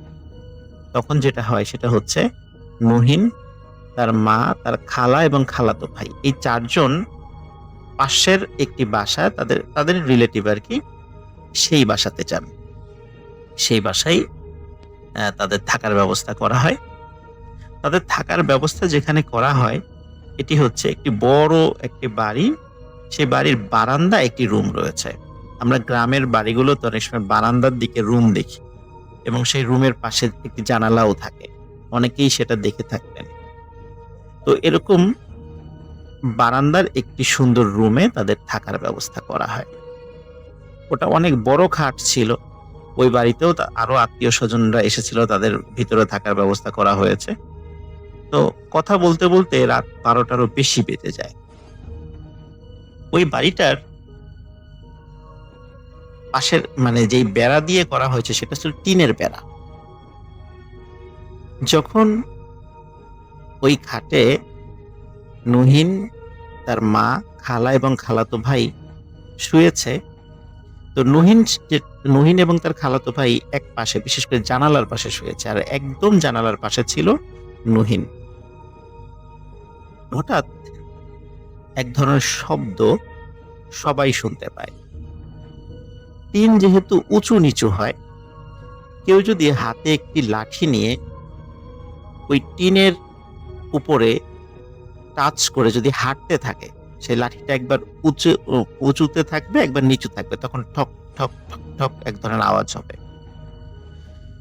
বাড়ির সবাই এই ঠক আওয়াজ শুনতে পাচ্ছিল। তখন নুহিন এবং তার আম্মা ওই বাড়ির লোককে জিজ্ঞেস করে, কি ব্যাপার, এমন শব্দ কেন? তখন তারা বলে, রাত্রে প্রায়ই এমন শব্দ হয় এবং কোনো অশরীরী কিছু একটা এই শব্দ করে থাকে, সুতরাং ভয়ের কিছু নেই, আপনারা ঘুমিয়ে পড়েন। এ কথা শুনে নহিন এবং তার খালাতো ভাই, যেহেতু বয়স কম, বেশ ভয় পান, কিন্তু তারপরেও তারা শুয়ে পড়েন। যখন নহিনের ঘুম আসবে, একটু একটু ঘুম আসবে, এমন হঠাৎ নহিন চিৎকার করে ওঠে। কারণ নহিন ফিল করে জানালা দিয়ে কোনো একটি হাত ভেতরে ঢুকে নহিনের হাত ধরে টান দিয়েছে। তো নহিনের চিৎকারে পাশ থেকে তার মা, খালা এবং খালাতো ভাই উঠে যায়।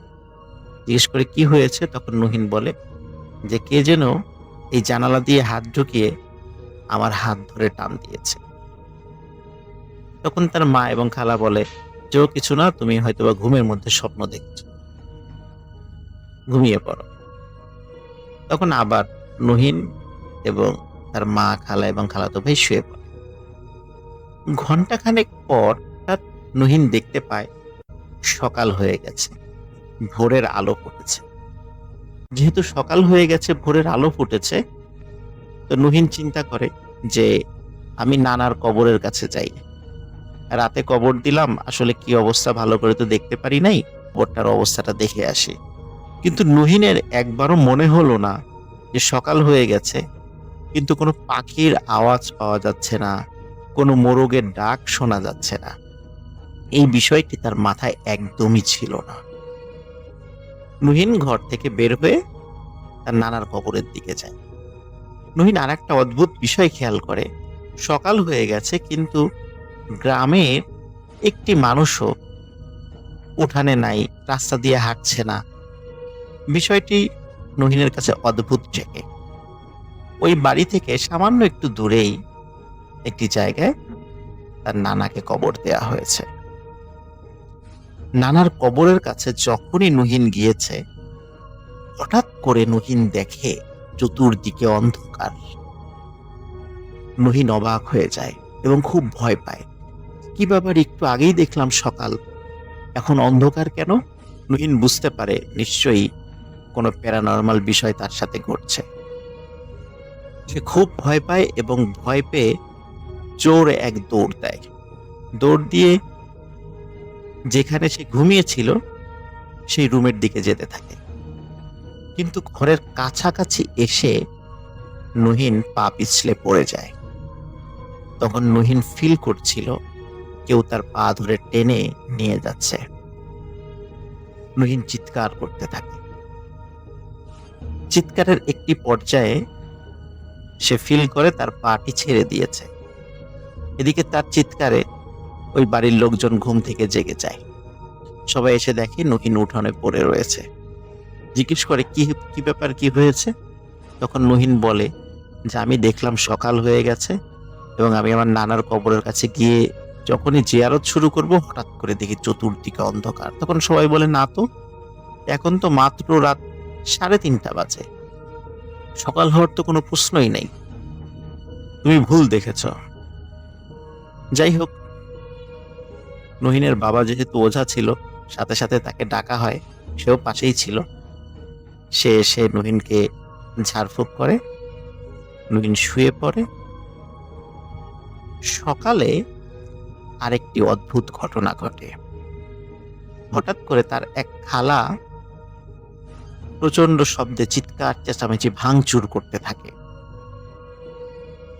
নহিনের বাবা যেহেতু ওঝা ছিলেন, যখনই তার খালার কাছে গিয়েছেন, তখনই তার খালা নহিনের বাবাকে কি রকমের গালিগালাজ শুরু করে, বলে এই তুই কেন এখানে এসেছিস, এই সেই অনেক কথাবার্তা। নহিনের বাবা বুঝতে পারে যে মানে নহিনের নানার মৃত্যুটা স্বাভাবিক ছিল না, এবং নহিনের খালার উপর ভর করা সেই জিন স্বীকার করে নহিনের নানা যখন দুপুরবেলা মাঠে ছাগলকে পানি খাওয়ানোর জন্য গিয়েছিলেন, এই সুযোগে এই জিনটি, যে জিনটি নহিনের খালার উপর ভর করেছে, সেটি তাকে হত্যা করে, চাপ দিয়ে মেরে ফেলে। সবাই মনে করেছে তিনি দুপুরবেলা গরমের মধ্যে স্ট্রোক করে মারা গেছে। আসলে রহস্য এটাই ছিল। অনেক কষ্টে নহিনের বাবা তার খালার উপর থেকে এই জিনটি সরাতে সক্ষম হন, তাকে পজেস অবস্থা থেকে মুক্ত করেন। নুহিন তার দুবাই যাওয়ার কথা ছিল। দুবাই যাওয়ার জন্য তার ভিসা প্রসেসিং এবং পাসপোর্ট সংক্রান্ত কাজের জন্য ঢাকা মিরপুরে আসে। মিরপুর থেকে ফেরার পথে মাওয়া ঘাটে বেশ দীর্ঘ যানজট সৃষ্টি হয়। তখন সে গাড়ি থেকে নেমে একটু হাঁটাহাঁটি করে। যাই হোক, ঘন্টাখানেক পরে আবার যখন ফেরিতে গাড়ি ওঠে, সে চলে আসে। বাড়িতে আসার পর নুহিন এই অদ্ভুত বিষয় খেয়াল করতে থাকে। সেটি হচ্ছে, রাতের বেলা সে যখন ঘুমাতে যাবে, হঠাৎ করে দেখে মধ্যবয়সী একজন লোক, যাকে সে চেনে না, মোটামুটি সুন্দর চেহারা একজন মানুষ তার পাশে বসে হাসছে। তার হাসিটি মোটেই বিশ্রী রকমের নয়, অট্ট হাসিও নয়, ভয়ঙ্কর নয়। কেউ যখন খুশি হয়ে হাসে ঠিক তেমন মনে হচ্ছে যে নুহিনের কোনো কারণে বা কোনো আচরণে ওই লোকটি খুব খুশি হয়েছে, এই জন্য লোকটি হাসছে। কিন্তু লোকটিকে নুহিন চেনে না। নুহিন জিজ্ঞেস করে, আপনি কে? লোকটি সমানে হেসে চলছে। নুহিন বিরক্ত হয়ে পাশের রুমে তার বাবাকে ডাকতে যায়, দেখেন তো কে আমার রুমে এরকম আমার দিকে তাকিয়ে হাসছে। সবাই এসে দেখে তার রুমে কেউ নাই। নুহিন তখন ভয় পায় যে কি ব্যাপার, আমার রুমে একটু আগে যিনি ছিলেন ইনি কে? এরকম নাকি নুহিন মাঝে মাঝেই রাতের বেলা এটি দেখত। দেখে যখনই চিৎকার দিত তখন এই লোকটি অদৃশ্য হয়ে যেত।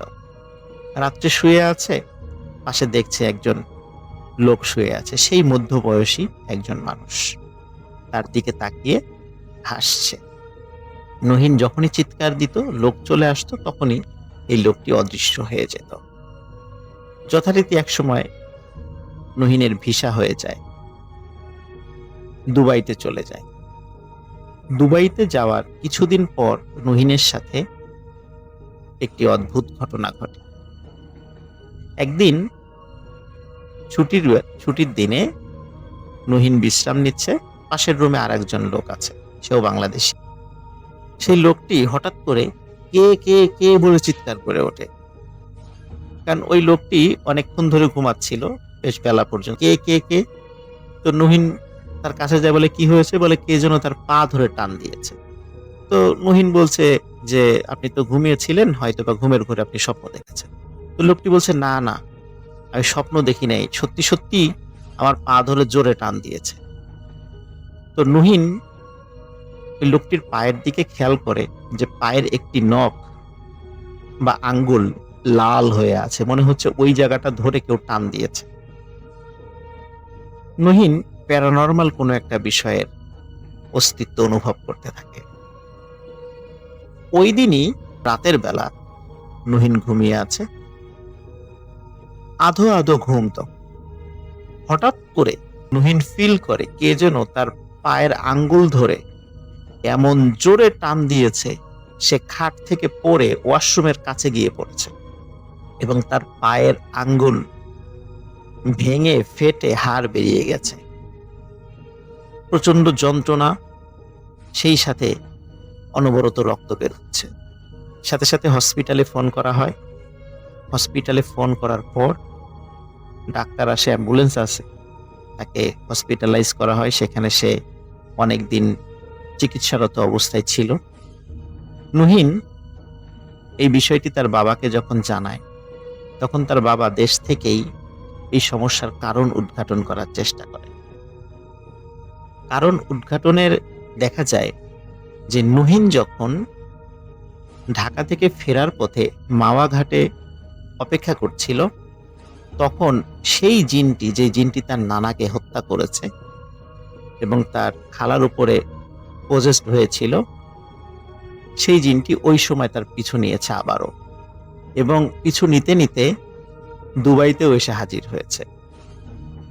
তখন নুহিনের বাবা সে দেশে থেকেই ট্রিটমেন্ট করা শুরু করে এবং এই মুহূর্তে নুহিনের অবস্থা ভালো, আপাতত তার সাথে কোনো প্যারানর্মাল বিষয় ঘটছে না। এইবারে আমার নিজের সাথে ঘটে যাওয়া একটা ঘটনা পাঠাচ্ছি। আমি তখন নারায়ণগঞ্জ কলেজে পড়াশোনা করতাম। আমি কলেজের বিএনসিসি এর সদস্য ছিলাম। আমাদের কলেজের পেছনের দিকে অনেকগুলো পুরনো দিনের সরকারি দালান রয়েছে। লোকজনের মুখে শুনেছি এই দালানগুলো ইংরেজ আমলে তৈরি করা হয়েছিল। এখন এটা একেবারেই পরিত্যক্ত করা হয়েছে, আর দেখতেও অনেকটা ভয়ঙ্কর লাগে। চারপাশে প্রচুর গাছপালা থাকার কারণে জায়গাটা সবসময় একদম অন্ধকার মনে হতো। এবার আসি মূল ঘটনায়।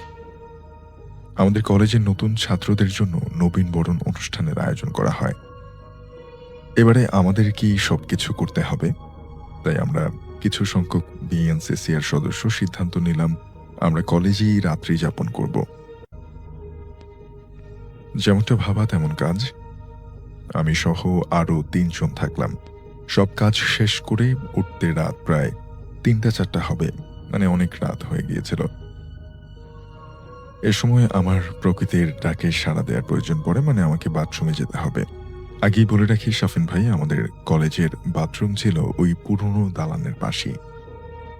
তো যেই আমি বাথরুমের কাছাকাছি গেলাম, ঠিক তখনই লক্ষ্য করলাম ওই পুরনো দালানের 2য় তলায় ধবধবে সাদা কাপড় পরা একটা মহিলা হেঁটে এদিক ওদিক যাচ্ছে। এটা দেখে আমার শরীরের লোম দাঁড়িয়ে গেল, কেননা বাথরুমে যাওয়ার আগে বন্ধুরা আমাকে ভূতের ভয় দেখিয়েছিল, আর যেটা আমি দেখছি সেটা আমার কাছে খুব স্বাভাবিক মনে হচ্ছিল না। আমার হাতে একটা লাইট ছিল।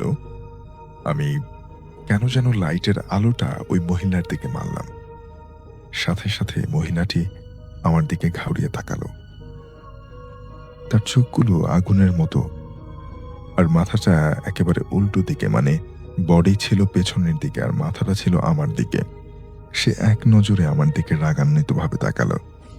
তারপর একটা ঠুনকো হাসি হাসলো আমার দিকে, আর আমাকে ইশারায় কাছে যেতে বলল হাত নেড়ে। আমি ভয়ে ওখান থেকে পালিয়ে যেতে চাইলাম, কিন্তু কেন যেন যেতে পারলাম না। মনে হলো আমাকে কেউ যেন হিপনোটাইজ করে রেখেছে। আমিও তার দিকেই তাকিয়ে আছি। হঠাৎ এমন সময়ে ওই মহিলার রূপে অশরীরটা আমার দিকে এগিয়ে আসতে লাগলো। আমি লক্ষ্য করলাম তার পা দুটো মাটির থেকে কিছুটা উপরে, কিন্তু আমি নড়াচড়া করতে পারছিলাম না এবং কি দৌড় দিতেও পারছিলাম না। তখন আমার কাছে স্বাভাবিক মনে হচ্ছিল তার আমার দিকে আসাটা। আমার মনে হচ্ছিল সে যেন হাওয়ায় ভেসে আসছে। আস্তে আস্তে আমার এক হাত দূরে এসে দাঁড়ালো। তারপরে আমাকে কি যেন একটা বলল, আমি বুঝতে পারলাম না, কিন্তু কণ্ঠটা ছিল বেশ ভয়ঙ্কর। আমি সাহস করে বললাম যে তুমি আমার কাছে কি চাও? সেই মহিলা আমার দিকে তাকিয়ে কিছু না বলেই হাসতে লাগলো। হাসির সাথে তার মুখ থেকে একটা ভয়ের লালা বেরিয়ে আসতে লাগলো। আমি ভয়ে চিৎকার করে উঠলাম সেখানে। আমার চিৎকার শুনে আমার একটা বন্ধু বের হয়ে আমার দিকে লাইট মারে, আর সাথে সাথে সেই বিশ্রী ভয়ঙ্কর মহিলা অদৃশ্য হয়ে যায়। আমি দৌড়ে গিয়ে বিষয়টা না বলে তাড়াতাড়ি, তখন আমার প্রকৃতির ডাক ভীষণ চেপে গেছে। আমি আমার বাথরুম সেরে আবার কলেজের ভেতরে প্রবেশ করব, এমন সময়ে একটা কুকুর আমার পথ আটকে দাঁড়ায়। আমি কুকুরটাকে যা যা বলে তাড়াতে চাইলে সে কিছুতেই যাচ্ছিল না। আমি রেগে হাতের লাইটটা দিয়ে যেই আঘাত করতে যাব, তখনই সে কুকুরটা ধীরে ধীরে বড় হতে লাগলো এবং এক লাফে আমাদের কলেজের ছাদে গিয়ে পড়ল। আমি তখন ভীষণ ভয় পেয়ে যাই এবং আমি দৌড় দিব। আমি এবার ঠিক থাকতে পারলাম না। এক দৌড়ে কলেজের ভেতরে প্রবেশ করে বন্ধুদেরকে সবকিছু খুলে বললাম। তাদের নিয়ে সেই ছাদের দিকে তাকালাম। আশ্চর্যের বিষয় যে সেই মহিলা এখনো আমি দেখছি, অথচ আমার বন্ধুরা কেউ দেখতে পাচ্ছে না। মহিলা আমার দিকে একটা ঢিল ছুঁড়ে মারল। ঢিলটা এসে আমার বন্ধুদের গায়ে পড়লে এতে ওরাও ভীষণ ভয় পেয়ে গেল। সবাই ভয়ে রুম বন্ধ করে থাকলাম। পরদিন প্রিন্সিপাল স্যারের কাছে সবাই মিলে ঘটনাটি খুলে বললাম। স্যার আমাদেরকে ভয় পেতে নিষেধ করলেন আর বললেন এখানে আরো অনেক কিছু আছে, নাইট গার্ড এবং দপ্তরিদের ছাড়া রাতের বেলা বাইরে না ঘুরতে। এই ছেলে ঘটনা। ভালো লাগলে প্লিজ পড়ে শোনাবেন। এই ঘটনার স্থান, কাল, পাত্র সবই আমার পরিচিত, তাই ঘটনা শুরু করার আগে আমি কিছু কথা বলে নিতে চাই। যাতে আপনাদের শুনতে, বুঝতে এবং আমার বলতে সুবিধা হয়। বাবার চাকরি সূত্রে আমার জন্ম এবং বেড়ে ওঠা বাংলাদেশের একটি সার কারখানার নিজস্ব কলোনি বা হাউজিংয়ে। আমাদের হাউজিংয়ের বর্ণনাটা যদি দেই, আমাদের হাউজিং অনেক বড় একটা এরিয়া নিয়ে। সেটার ভেতর প্রায় অনেকগুলা বিল্ডিং ছিল, 5 তলা বিল্ডিং ছিল প্রায় 52টার মতো, এবং প্রত্যেকটা বিল্ডিংই 2 ইউনিট করে, যাতে আমরা 10 ফ্যামিলি থাকতে পারতাম একটা বিল্ডিংয়ে। নিজস্ব বিদ্যুৎ ব্যবস্থা ছিল, তাই লোডশেডিং কি জিনিস এটা আমরা আসলে হাউজিংয়ে থাকা অবস্থায় বুঝতাম না। যেদিন লোডশেডিং হতো সেদিন আমাদের কাছে ঈদ ছিল। এটা হয়তো বছরে 2 বার 3 বার এরকমই রেয়ার ছিল। যতই অবাক মনে হোক, এটা সত্যি। যাই হোক, তো আমরা যে ফ্ল্যাটে থাকতাম সেটা হচ্ছে একটা বিল্ডিংয়ের 4 তলায়, এবং তার পাশের ফ্ল্যাটে থাকতেন তানিয়াপুরা। তানিয়াপুরা 4 জন, আঙ্কেল, আন্টি, তানিয়া আপু এবং তার একটা ছোট বোন যার নাম সোনিয়া, ছদ্মনাম ইউজ করলাম। তো একদিন আমরা যেহেতু পাশের ফ্ল্যাটে ছিলাম, তাই ওনাদের বাসায় যাওয়া হতো। তো একদিন লক্ষ্য করলাম তারা মেইন দরজার ভিতর দিক থেকে একটা বড় তালা লাগিয়েছেন। তো আমি একটু অবাক হলাম। অবাক হয়ে আম্মাকে জিজ্ঞেস করলাম এসে যে, আম্মা, ওরা ভিতরে তালা লাগাইলো, কাহিনী কি? তো আম্মা বলতেছে যে কাহিনীটা বললো আম্মা, সেটা অনেকটা এরকম। আমাদের হাউজিংয়ে আঙ্কেলেরা বা যারা চাকরি করেন তারা 3 শিফটে কাজ করেন, মর্নিং, ইভিনিং আর হচ্ছে নাইট। যারা নাইটে কাজ করেন তারা প্রায় 3টা-4টার দিকে চলে আসেন বাসায়, আর ফ্যাক্টরি আর বাসার দূরত্ব 10 মিনিটের হাঁটা পথ। তো একদিন আমাদের 3 তলার এক আঙ্কেল, তিনি 4টার দিকে বাসায় ফিরছিলেন। তো তিনি যখন সিঁড়ি দিয়ে উঠছিলেন তখন তিনি দেখলেন তানিয়া আপু আস্তে আস্তে সিঁড়ি দিয়ে নিচে নামছে। তো এত রাতের বেলায় তানিয়া আপু সিঁড়ি দিয়ে নিচে কোথায় যাচ্ছে এটা দেখে আঙ্কেল একটু অবাক হন। তো তানিয়া আপু যখন আঙ্কেলকে ক্রস করে নিচে নামছিলেন, তো তখন আঙ্কেল তানিয়া আপুকে জিজ্ঞেস করেন যে, মা, কোথায় যাচ্ছ এত রাতে? তানিয়া আপু তার দিয়ে কোনো ভ্রুক্ষেপ করলেন না, তিনি সোজা আস্তে আস্তে নিচে নেমে যেতে লাগলেন। তো আঙ্কেল ব্যাপারটা খুবই অবাক হলেন এবং লক্ষ্য করতে থাকলেন যে তানিয়া আপু আসলে কি করে। তো তিনি দেখলেন আস্তে আস্তে তিনি বিল্ডিং থেকে বের হয়ে গেলেন তানিয়া আপু। তো তিনিও পিছনে পিছনে গেলেন। তিনি এটাও মনে করছিলেন যে তানিয়া আপু হয়তো স্লিপ ওয়াক করছেন। তো এই মুহূর্তে তাকে একা ছেড়ে দেওয়া ঠিক হবে না। তো তিনিও আস্তে আস্তে নিচে নামলেন, বিল্ডিংয়ের ভেতরেই ছিলেন, বাইরে যাননি। তিনি দেখলেন তানিয়া আপু আমাদের বিল্ডিংয়ের ঠিক একটু পাশেই একটু বসার জায়গা ছিল। তানিয়া আপু সেখানে গিয়ে বসলেন। বসে তার বাম দিকে ফিরে কার সাথে জানি কিছুক্ষণ কথা বললেন। তো আঙ্কেল স্পষ্ট দেখতে পাচ্ছেন যে তানিয়াপুর পাশে কেউ নাই। তো এই ব্যাপারটায় আঙ্কেল ভয় পেয়ে যান। তো তিনি চিন্তা করেন এখনই তানিয়াপুর বাবা মাকে যেয়ে বলতে হবে। এই কথা যখনই চিন্তা করলেন, ঠিক তখনই তিনি দেখলেন তানিয়াপু উঠে দাঁড়ালেন এবং ঠিক তার দিকেই হাঁটতে হাঁটতে আসছিলেন। তো আঙ্কেল ভয়ে জমে যান জায়গায়। তানিয়াপু তার পাশ দিয়ে ক্রস করে সুন্দর করে, যেন কিচ্ছুই না, কেউ নাই পাশে, এরকমভাবে তিনি উপরে উঠতে লাগলেন। তো আঙ্কেল একটু ধাতস্থ হওয়ার পর তিনিও আস্তে আস্তে পিছু পিছু যেতে লাগলেন যে তানিয়া আপু কি করে দেখার জন্য। তো তিনি দেখলেন তানিয়া আপু ঠিক সুন্দর করে তার বাসায় ঢুকে দরজা বন্ধ করে চলে গেল। তো আঙ্কেলও আর সে রাতের মতো কিছু করলেন না, বাসায় চলে গেলেন। সকালবেলা আঙ্কেল, 3 তলার যে আঙ্কেল, সে আঙ্কেল এবং আন্টি তানিয়াপুর বাবা মার সাথে বসেন এবং বলেন যে কালকে রাতের বেলা এই ঘটনা আমি দেখছি। আসলে অবিশ্বাস করার কিচ্ছু নেই, কারণ একটা ঘটনা না ঘটলে আঙ্কেল আন্টি এভাবে এসে বলতেন না। তো আঙ্কেল আন্টি চিন্তায় পড়ে যান। তারপরও তারা চিন্তা করেন যে ওয়েট করবেন এবং দেখবেন আসলে কি ব্যাপার। তো সেদিন রাতের বেলা আঙ্কেল আন্টি বেডরুমে শোন আর তানিয়া আপু, সোনিয়া আপু শোন মাঝে রুমে। রাত 2টা-2:30টার দিকে আঙ্কেল আন্টি জেগেই ছিলেন, কারণ তাদের মাথায় টেনশন ছিল। তো আঙ্কেল আন্টি হঠাৎ লক্ষ্য করলেন যে কে জানি মেইন গেটের দরজাটা খুলল। তো এই আওয়াজ পেয়ে তারা কিছুক্ষণ চুপচাপ থাকলেন এবং এরপরে আঙ্কেল বের হয়ে তার রুমের দরজা খুলে দেখলেন মেইন গেট খোলা। তো তিনি দৌড়িয়ে মেইন গেট দিয়ে বের হয়ে দেখেন যে তানিয়া আপু আস্তে আস্তে ধীরে ধীরে নিচে নেমে যাচ্ছে। তো আন্টিও দৌড় দিয়ে আসেন। আসার পর তিনি তানিয়া আপুকে দেখে চিৎকার দিতে যাবেন, তো আঙ্কেল তাকে চেপে ধরেন, কারণ এত রাতের বেলা চিৎকার দিলে ব্যাপারটা অন্যরকম হতে পারে। তো তারা চিন্তা করলেন যে উনি কি করে দেখবেন।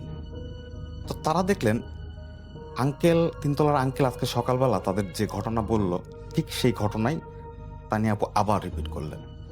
ঠিক সেরকমভাবেই তিনি আস্তে আস্তে কিছুক্ষণ পর উপরে উঠে বিছনায় গিয়ে ঘুমিয়ে পড়লেন, যাতে কিচ্ছু হয়নি, এরকম একটা ভাব। পরদিন সকালবেলা আঙ্কেল আন্টি আমাদের হাউজিংয়েই এক খুব পরহেজগার লোক ছিলেন, তিনি এরকম আসর কাটাতে পারতেন। তো তাকে নিয়ে আসেন। তো তিনি তানিয়া আপুকে দেখেন, কিছুক্ষণ ঝাড়ফুঁক দেন, পানি পড়া দেন এবং যাওয়ার সময় বলেন যে একটা কাজ করতে হবে, সেটা হচ্ছে আপনাদের ঘরের ভিতর দিয়ে তালা দিয়ে রাতে ঘুমাতে হবে। এটা করলেও সমস্যার সমাধান হতে পারে। তো এই কথা শুনে আঙ্কেল পরদিনই ওই তালা কিনে আনেন এবং তালা লাগিয়ে দেন গেটে, এবং চাবি তানিয়াপুর চিন্তার বাইরে এমন একটা জায়গায় লুকিয়ে রাখেন এবং তাদের কাছেও এক পিস রাখেন। তো রাতের বেলা, সেদিন রাতে রাত 2টা-2:30টার দিকে আঙ্কেল আন্টি জেগেছিলেন। দেখলেন তানিয়াপু তাদের দরজার সামনে এসে হালকা নক করছে এবং ডাকছে, মা মা।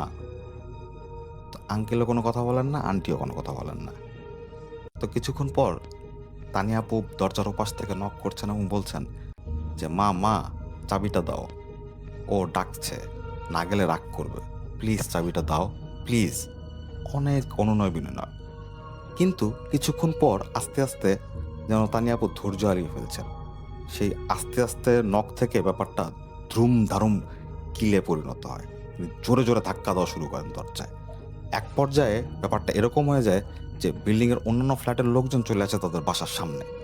তখন আঙ্কেল আন্টি কোনোভাবে দরজা খুলে তানিয়া আপুকে সেদিনের মতো কন্ট্রোল করেন। এর পরের দিনই তানিয়া আপুকে নিয়ে তারা চলে যান ঢাকার কোনো পীরের কাছে। এরপর ফিরে আসেন এবং ওই পীর নাকি তাদের বলে দেন যে এই বাসা যত দ্রুত সম্ভব ত্যাগ করতে হবে। তো তারা পরে 3-4 মাসের মতো ছিলেন, এরপর বাসাটা ছেড়ে চলে যান। পরে আরেকটা বিল্ডিংয়ে ওঠেন।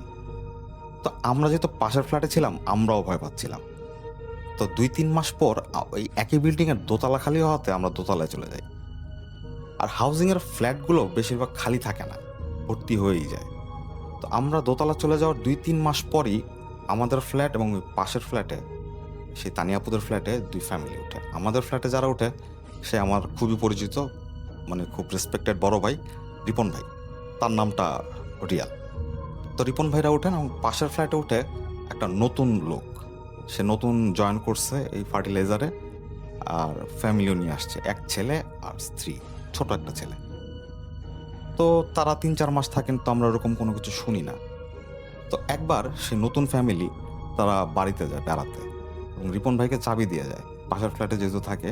তো বলে যে রাতের বেলা রিপন যেন এসে তাদের বাসায় থাকে। তো সেদিন রাত 10টার দিকে রিপন ভাই খাওয়া দাওয়া করে সেই ফ্ল্যাটে যান একাই থাকার জন্য। তো ফ্ল্যাটের 3 রুম থাকতো, একটা হচ্ছে বেডরুম, মাঝের রুম আর হচ্ছে গেস্ট রুম। তো বেডরুমটা তালা মারা ছিল, আর মাঝের রুমটা আর যে গেস্ট রুমটা ছিল ওটা খোলা ছিল। তারা বলেছিলেন যে কোনো একটাতে তুমি ঘুমিও, সমস্যা নেই। তো তিনি বারান্দায় দাঁড়িয়ে একটা সিগারেট খাচ্ছিলেন আর মাঝের রুমের দিকে তাকিয়েছিলেন। বারান্দা থেকে মাঝের রুম সরাসরি দেখা যায়। তো তিনি দেখছেন যে বিছানার উপর একটা ছোট কোল বালিশ। তিনি বুঝতে পারছেন যে ওটা একটা কোল বালিশ, কিন্তু কেন জানি তার আরেকটা সেন্স কাজ করছে যেটা খুবই অদ্ভুত। সেটা হচ্ছে তার আবার এটাও মনে হচ্ছে যে ওইটা কোল বালিশ না, একটা ছোট্ট একটা বাচ্চার লাশ কাফনে মুড়িয়ে রাখা। তো তিনি নিজেই চিন্তা করতেছেন কি চিন্তা করতেছি উল্টা পাল্টা, দেখতেছি আমি কোল বালিশ, আমি আবার লাশের কথা চিন্তা করি। তো নিজের উপর একটু বিরক্ত হয়ে তিনি গেস্ট রুমে যান, কিছুক্ষণ মোবাইলে গেমস খেলেন। তো খেলার মধ্যেও তার ওই বিষয়টা মাথায় খোঁচাচ্ছিল যে কি দেখলাম, এটা এমন কেন মনে হইলো, এটা তো মনে হওয়ার কোনো কারণই নেই। তো তিনি চিন্তা করলেন তিনি আবার ওই রুমে যাবেন, গিয়ে হাত দিয়ে বালিশটা ধরবেন, ধরলেই তার ভয়টা কেটে যাবে। তো তিনি উঠেন গিয়ে যখন মাঝের রুমে ঢুকবেন, তো আবার চোখ পড়ে সে বালিশে। এখন তার কাছে আসলেই মনে হচ্ছে যে এটা একটা লাশ, যেটা কাফনে মোড়া এবং 2 পাশ পেঁচানো। তো এটা দেখে উনি প্রচন্ড ভয় পান, কিন্তু এটাও চিন্তা করেন যে না, এটা ভুল দেখতেছি, হ্যালোসিনেশন হচ্ছে, আমার গিয়ে ওই বালিশটা ধরলেই সব ঠিক হয়ে যাবে। তো তিনি হাঁটতে হাঁটতে বিছানার সামনে আসেন এবং নিচু হয়ে বালিশটা ধরবেন। ঠিক যখন টাচ করবেন তার আগ মুহূর্তে দ্রিম একটা শব্দ হলো, পুরো হাউজিং এর লাইট নাই। এই ব্যাপারটায় রিপন ভাই চমকে ওঠেন এবং একটা গরম বাতাস যেন তাকে ধাক্কা দিল। তিনি উল্টা ঘুরে তাকিয়ে দেখেন দেয়ালে একটা তসবি, যেটাতে লাইট জ্বলে, ওটা ঠিক তার চোখের সামনে। উনি চিৎকার করে হাউমাউ করে পড়ে যান। উনি খুব ভারী লোক ছিলেন, তাই পড়ে যাওয়াতে অনেক জোরে একটা শব্দ হয়। আমরা সবাই ছুটে আসি, এসে দেখি যে রিপন ভাই ভিতরে অজ্ঞান। দরজা ভেঙে তাকে বের করা হয়। তিনি ওই রাত পুরা সময় অজ্ঞান ছিলেন, সকালে তার জ্ঞান ফেরে। পরে তিনি বলেন যে এই ঘটনা তার সাথে ঘটছিল। তো এরপর ওই নতুন ফ্যামিলি আসার পর তারা যখন শুনতে পায়, তারাও বেশি দিন থাকে নাই। কিন্তু একটা বিষয় যেটা, যেই হাউজিংয়ের কোনো ফ্ল্যাটই খালি থাকে না, ওই ফ্ল্যাটটা বেশ কয়েক বছর খালি ছিল, বেশ কয়েক বছর। এখন ওইরকম কোনো সমস্যা হয় যেটা আমরা শুনতে পাই না, বা হয়ও না হয়তো। আসসালামু আলাইকুম রাসেল ভাই, আশা করছি আপনি ভালো আছেন। রাসেল ভাই, আজকে আমি এমন একটি ঘটনা আপনার সঙ্গে শেয়ার করতে যাচ্ছি যা শুনে আজও আমার শরীর শিউরে ওঠে। ঘটনাটি আমি নিজে প্রদক্ষণ করিনি, তবে যিনি আমাকে বলেছিলেন উনি একজন সম্মানিত আলেম আমাদের গ্রামের। তার অনুমতি নিয়েই আমি ঘটনাটি আপনাকে পাঠাচ্ছি। আর একটা জিনিস অনুরোধ করব যে এই ঘটনায় সংশ্লিষ্ট ব্যক্তিদের নাম, স্থান আমি আসলে কোনো কিছুই বলছি না, আমি ছদ্মনাম ব্যবহার করছি। রাসেল ভাই, এই ঘটনাটি ঘটে বান্দরবনের একটি দুর্গম পাহাড়ি অঞ্চলের। এটা একটা পুরনো মাদ্রাসাকে ঘিরে, যেই মাদ্রাসাটাকে স্থানীয় লোকেরা বেশ ভালোই জানতো। মাদ্রাসাটার চারদিকে উঁচু নিচু পাহাড়, ঘন জঙ্গল আর গভীর গভীর খাদ। দিনের বেলাতেও এলাকাটি ছিল একদম নির্জন, আর রাত নামলেই পুরো অঞ্চলে ডুবে যেত এক অদ্ভুত নীরবতায়। আসল ভাই, আপনি যদি কখনো পাহাড়ি অঞ্চলে গিয়ে থাকেন তাহলে তো এই বিষয়টি জানবেন যে পাহাড়ের অধিকাংশ জায়গায় কিন্তু একদম নীরবতা। এখানে তেমন কোনো কোলাহল নেই, এইখানে তেমন কোনো সারা শব্দ নেই, তেমন মানে আমাদের যেমন ঢাকা শহরে যেরকম বাদ্যযন্ত্রের শব্দ, বাস, ট্রাক, শিল্প কলকারখানার যন্ত্র, অনেক শব্দ। কিন্তু এই পাহাড়ি অঞ্চলের মধ্যে দিনের বেলাতেও যেরকম শব্দ নেই, রাত্রের বেলা একদমই নীরবতায় চলে যায় এই অঞ্চলগুলো। এবং যেই মাদ্রাসার কথাটা আমি আপনাকে বললাম, এই মাদ্রাসায় প্রতি রাত্রে বয়স্ক মানুষদের জন্য একটা আরবি শিক্ষার ব্যবস্থা ছিল। আমাদের এলাকায় যেরকম ব্যবস্থা করা হয়, সেই এলাকাটাও এইরকম বয়স্ক লোকদেরকে নিয়ে রাত্রের বেলায় এশারের নামাজ শেষে যারা একটু কোরআন পড়তে পারে না তাদেরকে নিয়ে একটা কোরআন শিক্ষার ব্যবস্থা করা হয়েছিল। দূর দূরান্ত থেকে পাহাড়ি মানুষজন এসে এই মানে মাদ্রাসায় পড়াশোনা করত। তারা সেখানে থাকতো না, শুধুমাত্র মানে রাত্রের বেলা পড়াশোনা করে আবার বাড়ি চলে যেত। তাদের মধ্যেই ছিল একজন রহস্যময় বৃদ্ধ মানুষটি, আমি তার নাম ছদ্মনাম ব্যবহার করছি, তার নাম হাজী আব্দুল করিম। প্রথম দেখায় তাকে একবারেই সাধারণ একজন বৃদ্ধ মানুষ হিসেবে মনে হবে। সাদা পাঞ্জাবি, মাথায় টুপি, মুখ ভরা দাড়ি, পাগড়ি মাথায়, মাঝে মধ্যে তসবি গন্তে গন্তে আসেন। কিন্তু আশ্চর্যজনক বিষয় ছিল, এত দুর্গম পাহাড়ি পথ দিয়ে মানে তাকে মানে তিনি যে আসেন তাকে কখনো ক্লান্ত দেখা যায়নি। উনি আসেন একদম তরতাজার মতো করে আসেন, মানে তাকে কোনোভাবেই মনে হয়নি যে সে ক্লান্ত হয়ে যায়। রাসেল ভাই, আপনি একটা কথা জানেন যে পাহাড়ের রাস্তাগুলো একদম উঁচু নিচু, ভাঙ্গা গোছকা, তারপরে মানে এত বেশি অবস্থা খারাপ যেটা তাকে আসলে মানে বোঝাই যায় যে তার খুব কষ্ট হয়। কিন্তু তিনি যখন মাদ্রাসার ভিতরে ঢোকেন তখন তাকে একদম ফ্রেশ লাগে। এমনকি ঝড় বৃষ্টি কিংবা পাহাড় ধসে রাস্তা বদ্ধ থাকলেও তিনি ঠিক সময়ে ঠিক টাইমে পড়া শুরু হওয়ার আগেই মাদ্রাসার মধ্যে উপস্থিত হয়ে যান। তো সেই মাদ্রাসারই একজন শিক্ষক ছিলেন, যার নামটাও ছদ্মনাম ব্যবহার করছি, নাম মাওলানা নাসির উদ্দিন। এই মাওলানা নাসির উদ্দিন ধীরে ধীরে বৃদ্ধ মানুষটার প্রতি বিশেষ স্নেহ অনুভব করতে শুরু করেন। কারণ অন্যান্য যারা ছিল তারা যেখানে মানে মানে অল্প কিছু শিখতেই চলে যেত, সেখানে এই হাজী আব্দুল করিম প্রতিটি বিষয়ে গভীরভাবে মনোযোগ দিয়ে শুনতেন এবং তিনি হুজুরকে অনেক রকমের প্রশ্ন করতেন যে এইটা কিভাবে হবে, এই পড়াটা কিভাবে, এইটা দেখেন কীরকম হলো। মানে ওনার জানার আগ্রহ অনেক বেশি, এত বেশি জানার আগ্রহ যে ওনার এই জানার আগ্রহটাকে হুজুর খুব পছন্দ করেন এবং মাওলানা নাসির উদ্দিন তার খুব কাছাকাছি চলে যান। কয়েক মাসের মধ্যেই হুজুর এবং এই হাজী আব্দুল করিমের সম্পর্কটা ছাড়িয়ে পারিবারিক ঘনিষ্ঠতার মধ্যে পৌঁছে যায়। মাওলানার পরিবার তখন নানা সমস্যার মধ্যে দিয়ে যাচ্ছিল।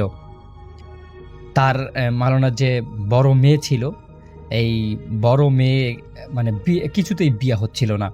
কোনো কিছুই মানে কেন বিয়ে হচ্ছে না সেটা তিনি জানেন না। এবং এই মাওলানার স্ত্রী দীর্ঘদিন থেকে অসুস্থ ছিলেন। আর পাহাড়ে বাড়িটাতে প্রায় অদ্ভুত অশান্তি অনুভব হতো। মানে এই যে নাসিরউদ্দিন মাওলানা ছিল হুজুর, সেই হুজুরের বিভিন্ন রকমের সমস্যার কথা প্রায় সময় আব্দুল করিমকে বলতেন। ঠিক এই সময় থেকেই ঘটনাগুলো বদলাতে শুরু করে। হাজী আব্দুল করিম প্রায় তাদের পাহাড়ের চূড়ায় অবস্থিত বাড়িতে যেতেন। মানে এই যে মাওলানার যে বাড়িটা ছিল, সেই মাওলানার বাড়ির মধ্যে যেতেন, খোঁজ খবর নিতেন। এবং সবথেকে আশ্চর্যজনক বিষয় হলো তার আসা যাওয়ায় মানে এই বাড়িটার সঙ্গে এবং বাড়িটার পরিবারের সমস্যাগুলো একে একে দূর হতে থাকে। মানে পুরো একটা মিরাকেল বিষয় যে এই আব্দুল করিম যতদিন এই হুজুরের বাড়ি যান বা হুজুরের বাড়িতে যাওয়া আসা করেন, ততই তার সমস্যাগুলো যে আছে সেই সমস্যাগুলো আস্তে আস্তে আস্তে আস্তে মানে দূর হতে থাকে। কিন্তু সবথেকে অদ্ভুত বিষয়টা ঘটতো মাওলানার ছোট মেয়ে মেহরিনকে নিয়ে। এই মেহরিন নামটাও কিন্তু একটি ছদ্মনাম।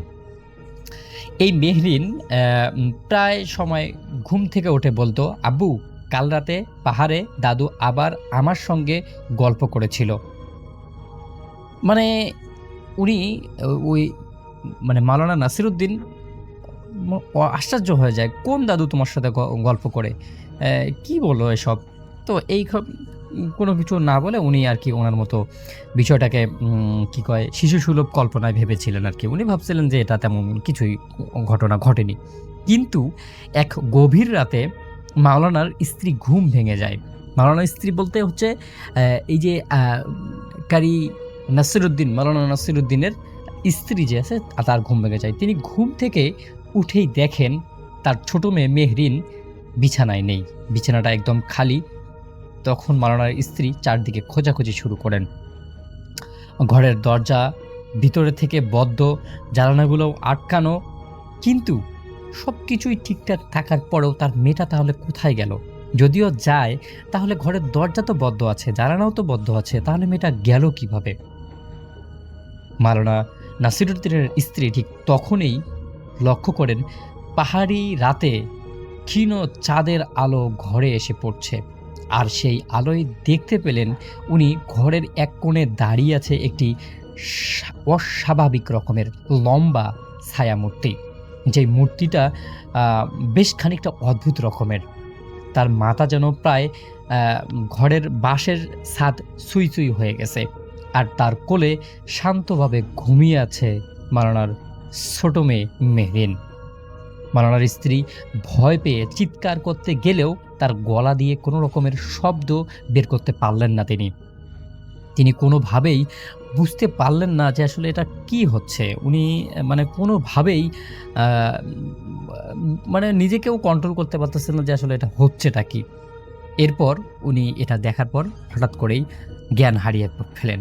এবং জ্ঞান হারিয়ে ফেলার পরদিন সকালে যখন মাওলানা বাড়িতে আসে তার এইরকম সমস্যা শুনে, তখন মাওলানা তার স্ত্রীকে জিজ্ঞাসা করে যে আসলে হয়েছেটা কি, কেন, কিভাবে, কি হলো। তখন ওই যে মাওলানার স্ত্রী নাসিরউদ্দিন, মাওলানার স্ত্রী নাসিরউদ্দিনকে সব কিছু খুলে বলে যে গত রাতে আমি এরকম দেখেছি।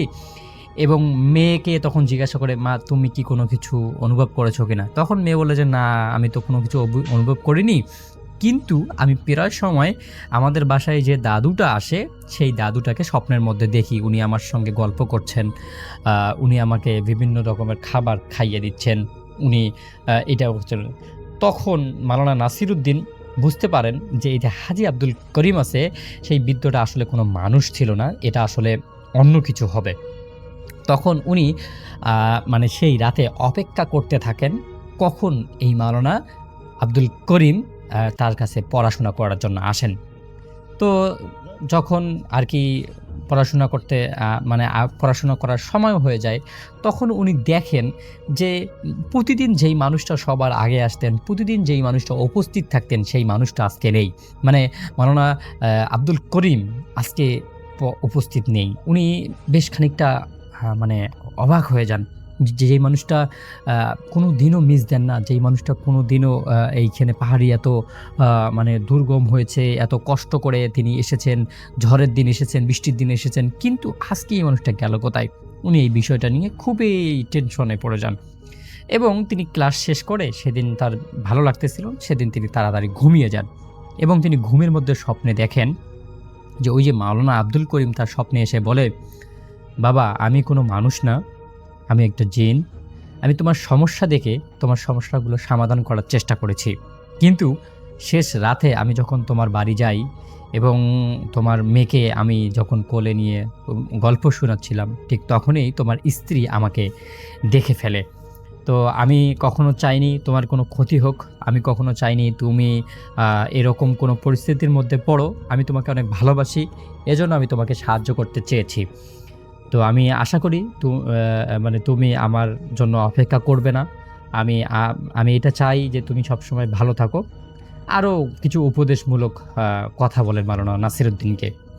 তারপর ঘুম ভেঙে যাওয়ার পর উনি মাওলানা নাসিরুদ্দিন এত বেশি হতবাক হয়ে যান যে উনি আসলে কখনো বুঝতেই পারেননি যে এরকম একটা লোক, যে জিন ছিল বা এরকম একটা লোক তার সঙ্গে ছিল। তো এরপর মাওলানা নাসিরুদ্দিনের আসলে পরিবারের যে বড় মেয়েটা ছিল সেই মেয়েটার বিয়ে হয়ে যায়, খুব ভালো একটা আলেমের সঙ্গে উনি বিয়ে দেন এবং ছোট মেয়েটা যে সমস্যাটা ছিল রাত্রের বেলা একা ঘুমোতে অন্য, এই সমস্যাও তার সমাধান হয়ে যান এবং পরবর্তী সময়ে মাওলানা নাসিরুদ্দিন ওই যে তার সঙ্গে যেই জিনটা মানে জিনের কথা হইতো সেই জিনটাকে মানে তার সঙ্গে সাক্ষাৎ করার জন্য বা তার একবার দর্শন পাওয়ার জন্য উনি অনেক কিছু করেন, যত জিনের যত রকমের প্র্যাকটিস আছে সেই প্র্যাকটিসগুলো শুরু করে দেন। উনি মানে এমনও দিন হয় উনি টানা 2 থেকে 3 দিন একটা জায়গায় ধীম করে বসে থাকতেন। মানে উনি এত আবেগে আপ্লুত হয়ে যান যে উনি ওই যে মাওলানা নাসিরুদ্দিন নামে না মাওলানা আব্দুল করিম নামে মানে যেই জিনটা ছিল তার সঙ্গে সাক্ষাৎ করার জন্য এক ব্যাকুল হয়ে যান।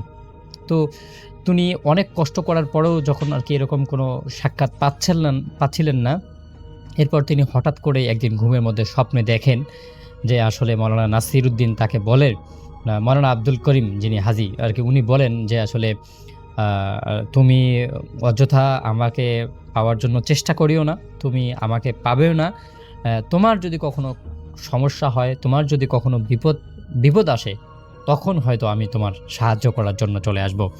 ও তাই তুমি এই কাজে সময় ব্যয় না করে তুমি তোমার নিজের কাজ করো।